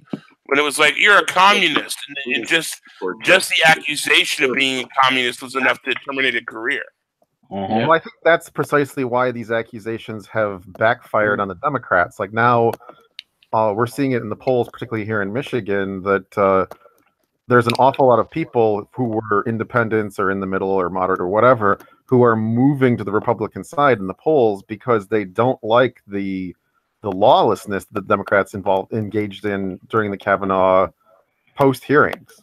That an accusation suffices for guilt. That's like you've been saying, AP. That's a terrifying world to live in. It is, and the thing is, that is the world we're living in now, and not just in politics. I mean, look, what we're looking at is the same bleed over we're getting into the community. This is where COCs come from. This is where don't get into an elevator comes from. I mean, it's happening everywhere, and no one is doing anything to put a stop to it. The lady's name, by the way, is Amy Coney Barrett. Barrett, and she's only like 2 years older than me. Shit. What is she doing? It's like, at what point do we pull the trigger and say stop? What is she doing? You asked. Sorry, what? I thought Charles said something about what is she doing. I think. I mean, what does she do? Well, she's a judge of some variety, a United States Circuit Judge. She was a potential nominee for Supreme Court. And when Ruth Bader Ginsburg passes away, assuming that's Trump's tenure, I imagine keep up. I mean, putting another woman judge in would probably be the thing he would do. And she is on that short list of people he might nominate. She'd have to pass away within the next 2 months. How do you figure that? Assuming Democrats, this assumes the Democrats will take the Senate. That is increasingly almost statistically unlikely. And dude, I just looked it up. She is Amy Coney Barrett is a Roman Catholic. Is the specific word? Okay. Not Jesuit. Well, that's so same. Roman Catholics are not as hardcore as Jesuits are. Yeah, no. Yeah, Roman Catholics run and hide when the Jesuits come to town. So I got a question, and like I said, for me, I'm a Christian, right? And what do Roman Catholics believe in? The Roman Catholics are not really so much of a branch, but they're very sticklers to the original works, the original texts. People say Christian. You can be a Christian and be any number of any sect. Right. I mean, there's the Fourth Day Left Elbow Adventist of Jesus Christ Scientist. Okay. Yes, there is. I'm gonna make that now. There's all kinds of variations and combinations of this. The thing is, when it comes down to the very nitty gritty of it, whatever the hell the Pope says, the King James Bible, and fuck anything else. Yes, yes and no. Protestant. Latin Mass, send your kids to private school, no sex before marriage. You know, they are the only reason why the Jesuits are one step above them. The Jesuits are the ones that are still locking themselves up in retreats and doing self-flagellation, and they're the ones that are they're the ones that the Roman Catholics look under their bed to see if there's a Jesuit under there. That's how scared they are. Well, so for me, like I'm a firm believer in Jesus Christ. Right. Like, I don't have like I don't know. I just don't have a set. Like I believe in, like I said, loving your fellow man and doing right by your fellow man. I mean, that's about it. I don't get into I read the Bible, but I don't get in, I guess, as far as like pastors. I read it for myself more so, just to kind of gain knowledge and perspective on a lot of what goes on in the world. But like, as far as like, some people use, I look at it this way, some people use being a Christian as a weapon. Like the first thing they'll say is like, well, you're lucky I'm a Christian, because it's like, or I'm a Christian, right? But it's just feel like they use that. And you'd be surprised how many people say that, and they just use that as a weapon. And it's just like, at the end of the day, I mean, like, they'll say, or here's another thing. Well, they said God doesn't want you to judge, but I'm not judging. But they don't want you to hang with like atheists and all that. I don't got time for that. I don't got time to be dissecting people. It's too much. Yeah, I mean, whenever it comes down to it, if you're nice to me, I'm nice to you. Yeah, and see, from that perspective, that's the exact right thing. From a quote unquote biblical perspective, essentially, it's fairly easy. Yeah. And it doesn't matter what religion you are. Yeah. If Jesus is your Lord and Savior, then you are a Christian. Yeah, now, that does not mean if you are a Christian that you also believe that. But if you believe that Jesus died on the cross, that he died for your sins, then you are a Christian. Like, that is it. I thought the Islamic religion, I thought they looked at Jesus as like a prophet or something like that. Islam. Yes, he is one of their prophets. Yes. Yeah. But I guess they believe that he died on the cross, but it wasn't necessarily like to take away people's sins and stuff like that. Correct. Yeah, it's a different. Islam puts it at a different weight. It was he's looked more as a martyr rather than a savior. Gotcha. Correct.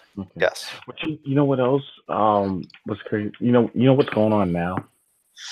And again, everybody's looking at color. Yeah, everybody's looking at color now. Again, well, they've always been looking at the color, but it's because you're purple. There you go. Yeah, I'm a unicorn. But, oh yeah, you are. I identify as a meat popsicle. Oh, I love meat. but No. not. AP, whenever we meet in person, no. you'll understand why. I will. I can't wait. I'll understand why we meet in person. Uh oh. No, you'll understand why they call me because Charles said meet. I heard something about a meat in popsicle. person. But no, but most people. You're gonna learn about meat when I see you in person, boy. No, really, no. I'm gonna show you meat. Catholic Church joke here. No, but no. What happens now? Everybody's like, well, Jesus was black. Jesus was white. I don't know. I've never cares. Thank you. That's my whole point. Yes. Like, I don't does care if not he's black, care right? about skin color, this or that. But you know what's funny though? Jesus was a woman. You know what would be funny? Like on Judgment Day, if he would just show up as clear, like hollow, and everybody just shut up. It never shut everybody up. Yes. Or if for black people he shows up as a white person, and for white people he shows up as a black person. Like, and see, like that is a really, really good point. Like earlier we were talking about that. Yeah. And I mean, honestly, like, what do you guys think? Because I think, honestly, like, what did they call it? Scientific Adam and scientific A or Eve or whatever. But I'm just now picturing Jack as Jesus. Going up to him, and that's one route you can go. But I mean, they like the Genome Project. Yeah. They took it like everything DNA, blah blah blah, back to. I mean, and it came from Northern Africa. Yeah. Like, do you the guys whole cradle of life thing? Yeah, I mean, but they like genetically took everything, and if you guys have anything to disprove this, let me know. But they took the Genome Project and they took it back to like Northern Africa, like actually to like a female and a male in Northern Africa. Less Northern Africa and more like the Rift Valley and Sub-Saharan. Yes, yeah, but I mean, they started off and they're most likely black. And whenever you come from a pigmentation perspective, every color like moves into black, or like from pigmentation. Like art does not work that way. Or light. Light, the absence of color is white. But whenever you come to art, everything, once you combine all the colors, it goes to black. And to me, honestly, it makes sense that pigmentation, whatever you want to call it, like our ancestor, whatever the most latest ancestor was, male and female, was probably black. Like, what do you guys think about that? Kind of primate.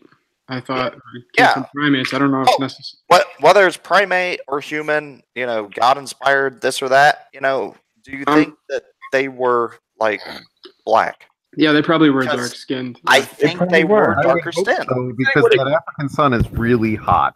There's also it is. That would suck because it's hot. I would be a Christian. My white skin would be like deep fried. I've had 2 second-degree sunburns in my life. Fuck the sun. Well, I've also seen what do you call it? Didn't the Neanderthals have like a ton of hair or something like that? I have seen. I thought I've seen depictions of them. Art. It's not clear that they necessarily had more hair than Homo sapiens. Okay. One of the things I do recall from, because I've been watching a lot of documentaries about Neanderthals, is we've not only sequenced the human genome, we've sequenced the Neanderthal genome as well, and the Neanderthals shared the gene for red hair. But so some Neanderthals.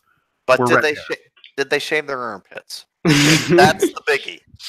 Would you want to shave your armpits with a stone razor? If it's sharp enough. You know, I honestly may try that.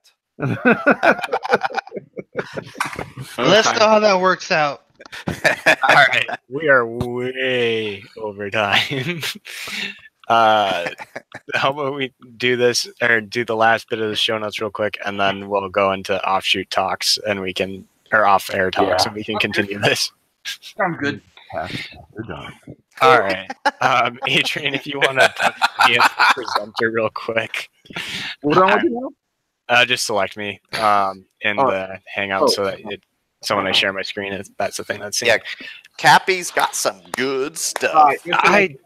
And I'm about to go piss, but luckily my webcam's off, so it's all good. All right. Thank you. We appreciate that. Yeah. Please also the mic. Yeah, I was gonna say, they wanna, yeah. Yeah. I may be according to genetic testing 0.5% Jewish, but y'all don't need to know whether or not I actually follow the religion. No. Oh my god. All right.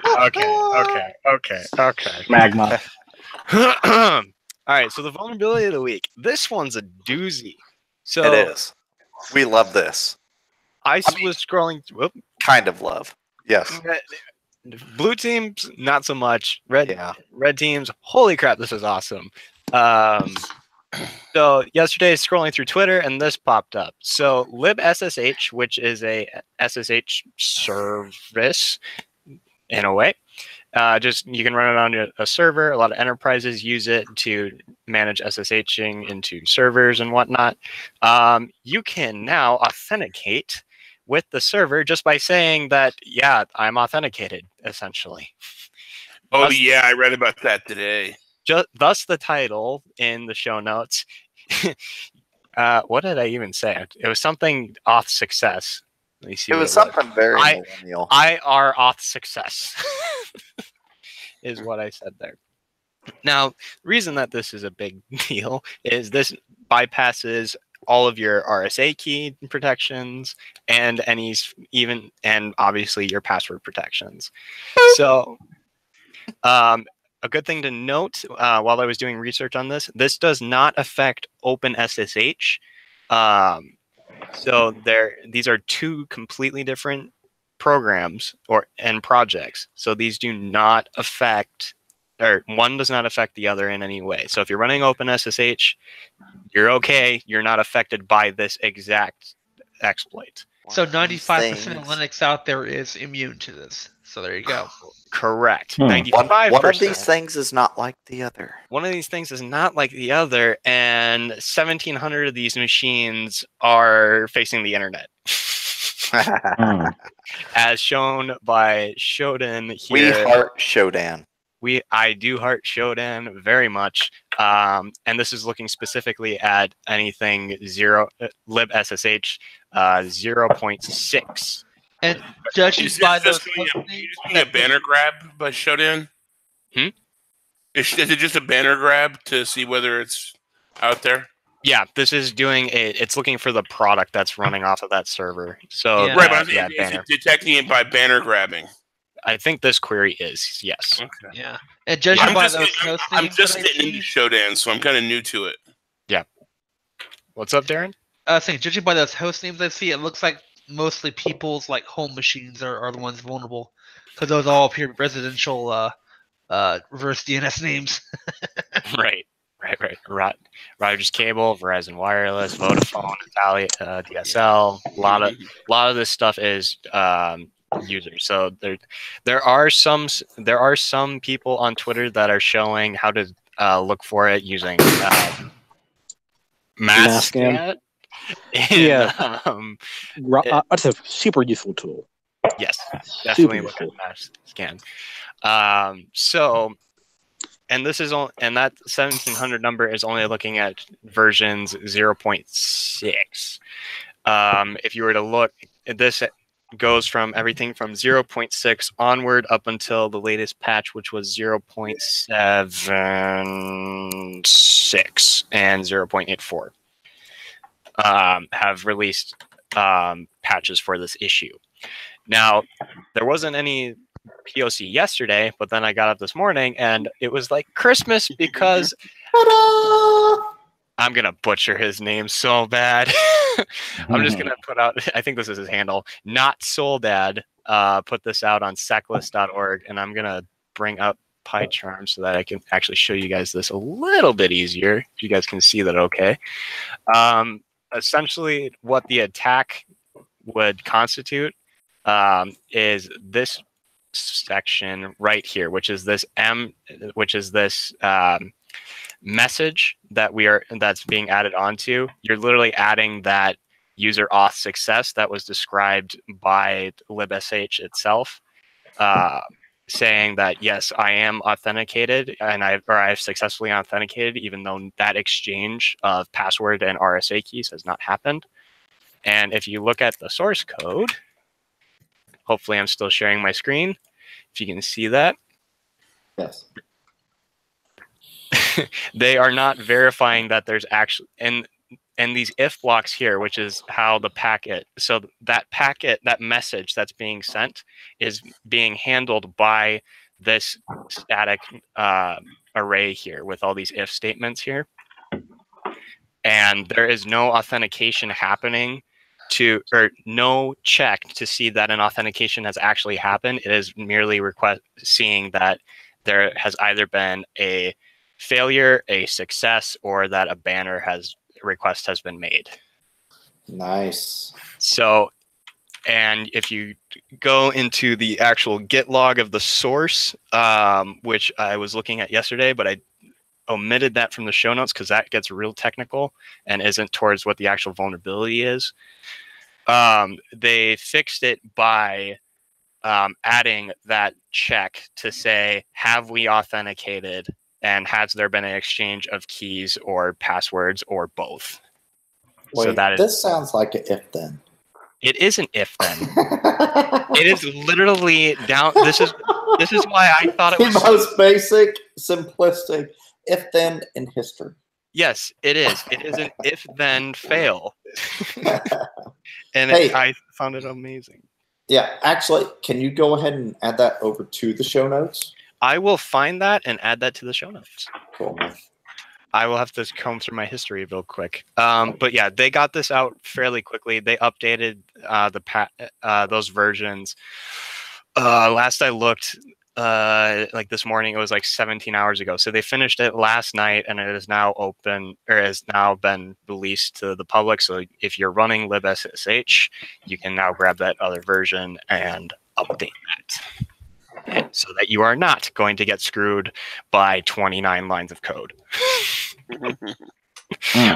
Which is awesome that this was this code here was exactly where I was going to start working on it this morning, to try and figure out a way to do it. And this is exactly how I was going to write this, and look at how this stuff worked. And this, oops, nope, don't go and do it the init. Not going to. And just to specify, this research for research purposes. Yes. I was going to test this against an actual libssh service that I was going to run on a virtual machine, and then try and pwn it that way on this machine in my local network. But for the life of me today, I couldn't get libssh to work right in Debian. That was a pain in the ass. But I will be making a blog post about it to kind of explain this a little more. Hey, you know what probably would have worked? Ubuntu? FreeBSD. Oh, probably that too. Going from something I kind of know to something I have no idea. Oh, crap. Charles dropped. He would have loved that joke. Yes. Yeah, definitely. If you guys want to, what I would really like to see more of, instead of popping shells with this, just grab everything off the machine and just as like a mass dump, or this could be used in so many ransomware attacks on this as well. So yeah, Charles totally messed up, and he came back. I swear, we say Charles' name. Something of Charles. You missed the FreeBSD joke. Yep. Just right. I couldn't get something working in Debian, so they said I should try it in FreeBSD. You? He was like, yeah, I'm gonna sip my tea on that one. do it in FreeBSD. FreeBSD. Oh, look at that sellout Starbucks cup. What? Oh, this is an old cup. No, this is my main cup that I use for my thing. For code. I'm part of Nova Code and Coffee. Your thing? Yeah, Nova Code and Coffee. Nova Code. So it's a group of programmers that get together every other Saturday, and you get free coffee and donuts, and you just work on different projects. Oh heck yeah! Oh sweet. Nice. Yeah. I really wish we had shit like that in Vegas. Yeah, that's cool. And We just don't You have free strippers and coke. I was gonna say, don't you have free hookers and clothes for breakfast? Yeah. And the thing is, you can't talk tech with them. I mean, you know. Yeah, but you're welcome to work on any project that you choose. Some people use. When was the last time you could sit there and talk buffer overflow with a hooker, with a stripper? I would pay a lot of money for that, actually. Most people I'm do. sure you would. I'm talking about a real conversation, okay? Oh, that's what I'm He's saying. talking about real code. You want to Adrian, sit you can down. stop me being presenter. So Oh, okay. Let's go back to that. we're done. You want to be able to sit down and say, you know, are there any other pointers other than EIA that are worth getting? And she puts her arm around you and says, honey, listen, let me explain to you about pointers. I know. Now, you see, that I would pay money for. Yeah, that's when America comes to attention. But I had some extra numbers on some of the laptops that Mary did artwork on, and I was I wrote, but not removing hers. Edgy 5. That's what. Oh wait, here's two of the other ones. Here's number one, cockroach. Dang, You how many have five. laptops you got? Yeah. I got number 4 here. That's just some weird trippy shit. She has one that has 2 boobies on it. Oh sure. The seagull. Seagull with some boobies. Hey, on the boobies, thoughts and prayers. Amen. Anyway, continue. Hey, we're all waiting for the ones with the boobies on. I don't know what you're doing. Hold on. This one's got 2 boobies on it that Mary put on there for me. Yes. Let's not show that on cast. yeah, Oh, it's the bird. It's the bird. I have successfully It's repaired. the bird. It's the bird. Hold on. They have gotten me with the animal thing. Here's the 2 boobies that Mary put on a laptop for me. Yay, boobies! That's nice. These are some good looking boobies, aren't they? Hell yeah, they are. Now I didn't get Mary to sign Just all the kind I like. She signed this one. I think she drew this while we were at the mead tasting on a Saturday night. Nice. Those are exquisite boobies. That was quite a shot. I hate to distract the anatomy lesson here. I hate to, but I'd like to say I've just fixed my pie hole problem. Again? No, it crapped out. That sounds right. My pie hole crapped out on the last Yes. update, and Yeah, it took the entire pie with it. Took the entire raspberry pie with it. Oh my god, what are we talking about now? I have no idea. Okay, Caprico, you need to go offline. This is too old for your ears. No. Yeah. Pi-hole is a very small, very lightweight DNS server. It's a miniature DNS server that's designed for knocking out advertising and tracking and such. It works better than ad blockers do because it works at a different layer. It actually acts as your DNS server. You build it up on a Raspberry Pi and stick it in your network and tell all your computers that Pi is your DNS server. And it has a running list of things that it does not let go through that will not pass. And it's not detectable by all the crap that people have been throwing into their websites lately that say, oh, you're using an ad blocker, you're a bad person. Right. And the V3 to V4 update broke it for a lot of people.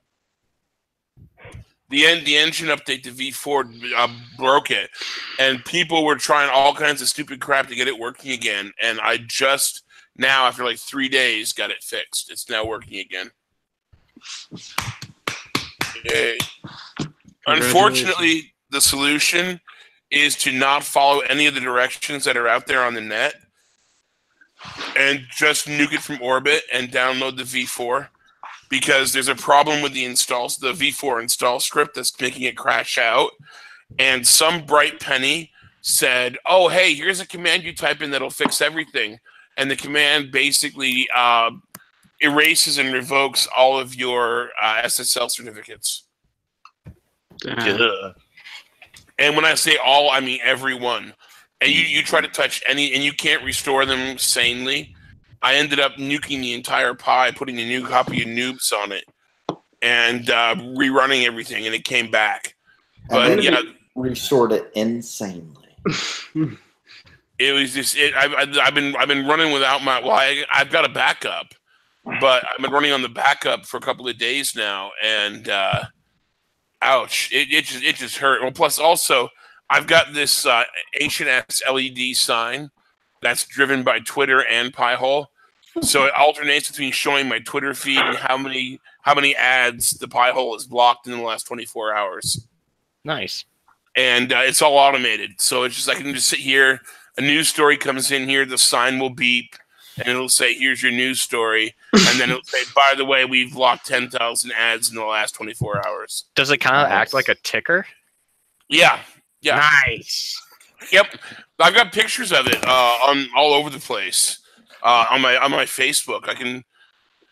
If you want to go back to talking about boobies for a minute, I'll get a picture of it and share. I think we've gone well over the 3-hour limit that we need to end the cast for a while, until next week. Well, where? He said where? I mean, he did, just to give credit, he did say boobies. He did say boobies. Yeah, that peaks everywhere. Oh. I did want to briefly talk about a tool I'd found, but that can be for next week. Yeah, speaking of boobies. That is like and Adrian just left, so now we're just gonna have to talk. I'm around. I'm packing up some stuff for tomorrow night. Ah, okay. So yeah. Yeah. Are you taking a plane trip there, Adrian? I assume so. Yeah. It'd be a long fucking drive to North Carolina. Oh yeah. There you go. That's what it looks like. Nice. Want one of those? They're cheaper now than they ever have been. You can build your own from scratch from Adafruit with modular panels. But things like this you can pick up for a couple $100 on eBay, or a lot of stores you'll find are getting rid of them. Like you find some store that goes out of business. It's getting easier to find ones that are programmable. This one right here, I'm actually doing a serial program patch with. I've got a serial to USB adapter, and then I wrote some code in Python, my first Python code, that sends all the signals in the appropriate order. The reason I did it that way was because they want $850 for the Ethernet adapter for this thing. Yeah, I mean, honestly, you could take like a. I have a what's that thing called? A name badge. Yep. That I don't know. I mean, it's just freaking pixels on a screen, and it is the size of a name badge. And you could do the same thing and output it and scroll it through that name badge. Yep. I've got one of those name badges here. I'm trying to actually figure out the protocol on it so I can talk to it through USB. Yeah, and those cost like $25 or so. Oh, hell, 25. You can get these things for like $1 a pop on Wish. Okay, screw you. You can get them for $1 a pop on Wish. Well, no, I'm just saying you can get 25 of them, instead of. I'm trying to help you out here, man. Save you some money so you can afford that quality porn, that you like so much. Oh, yeah. Speaking of which, that I need to add it to the show notes. I need to find the actual link. So everybody knows that YouTube went down yesterday for like half hour, 45 minutes, an hour. What caused What caused it? I don't know. The Russians. They said access issues. That's all they've said. The Russians. Yeah. So whenever YouTube went down, there was a massive freaking spike on Pornhub. Yeah.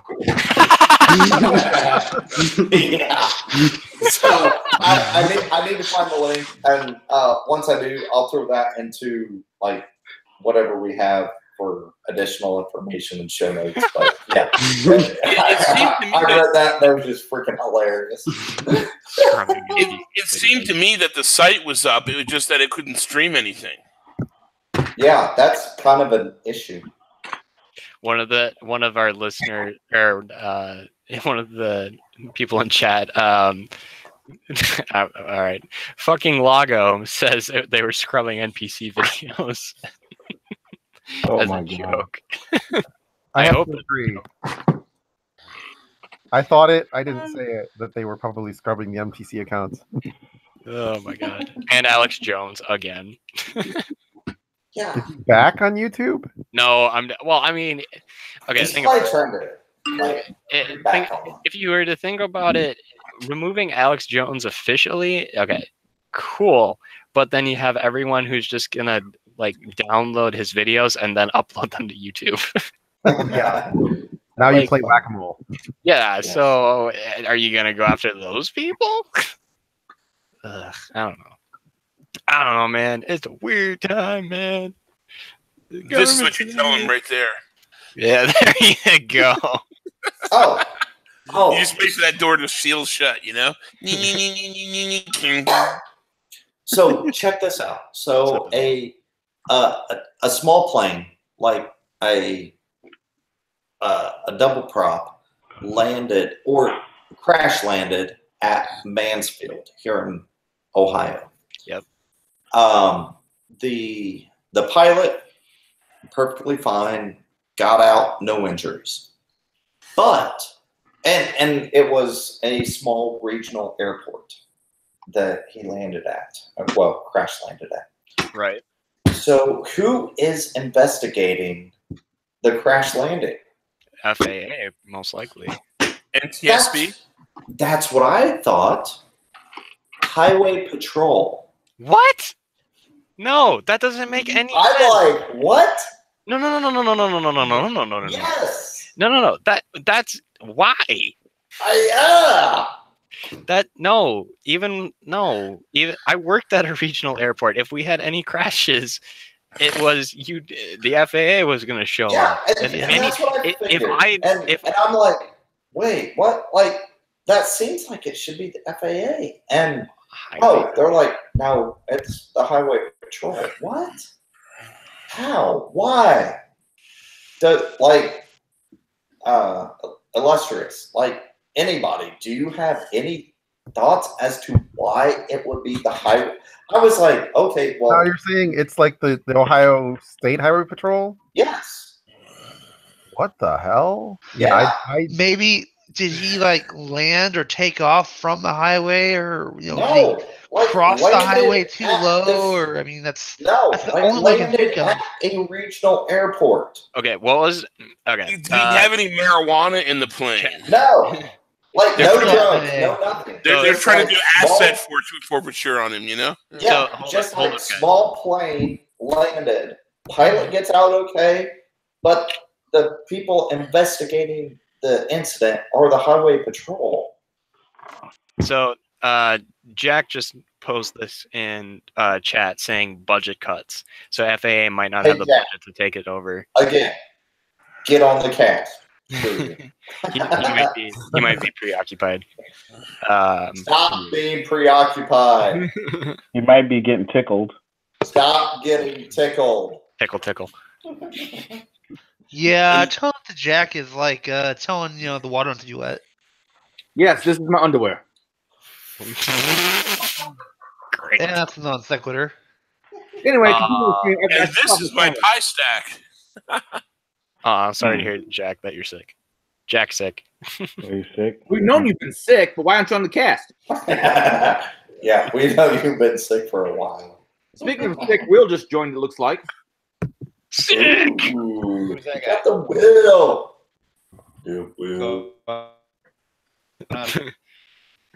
Bros, we are still live, you know. That's fine. Should I shut it down, or are we covered everything? We have covered everything and many more. All right, we're going to end the cast, but we're going to keep going with the internal talking points. So, everybody, thank you. I think it was a good cast, and I'll catch y'all next week. And I think, I need to look into the what do you call them? Gropers? Grapers? Yeah, I need to look into them. Yeah, Liz. I think it was Grapers, or it was Grapers. I know what he's talking about. I'm not sure. That sounds like fish bait. But anyway, folks, catch y'all next week. Thank you much. Thank you.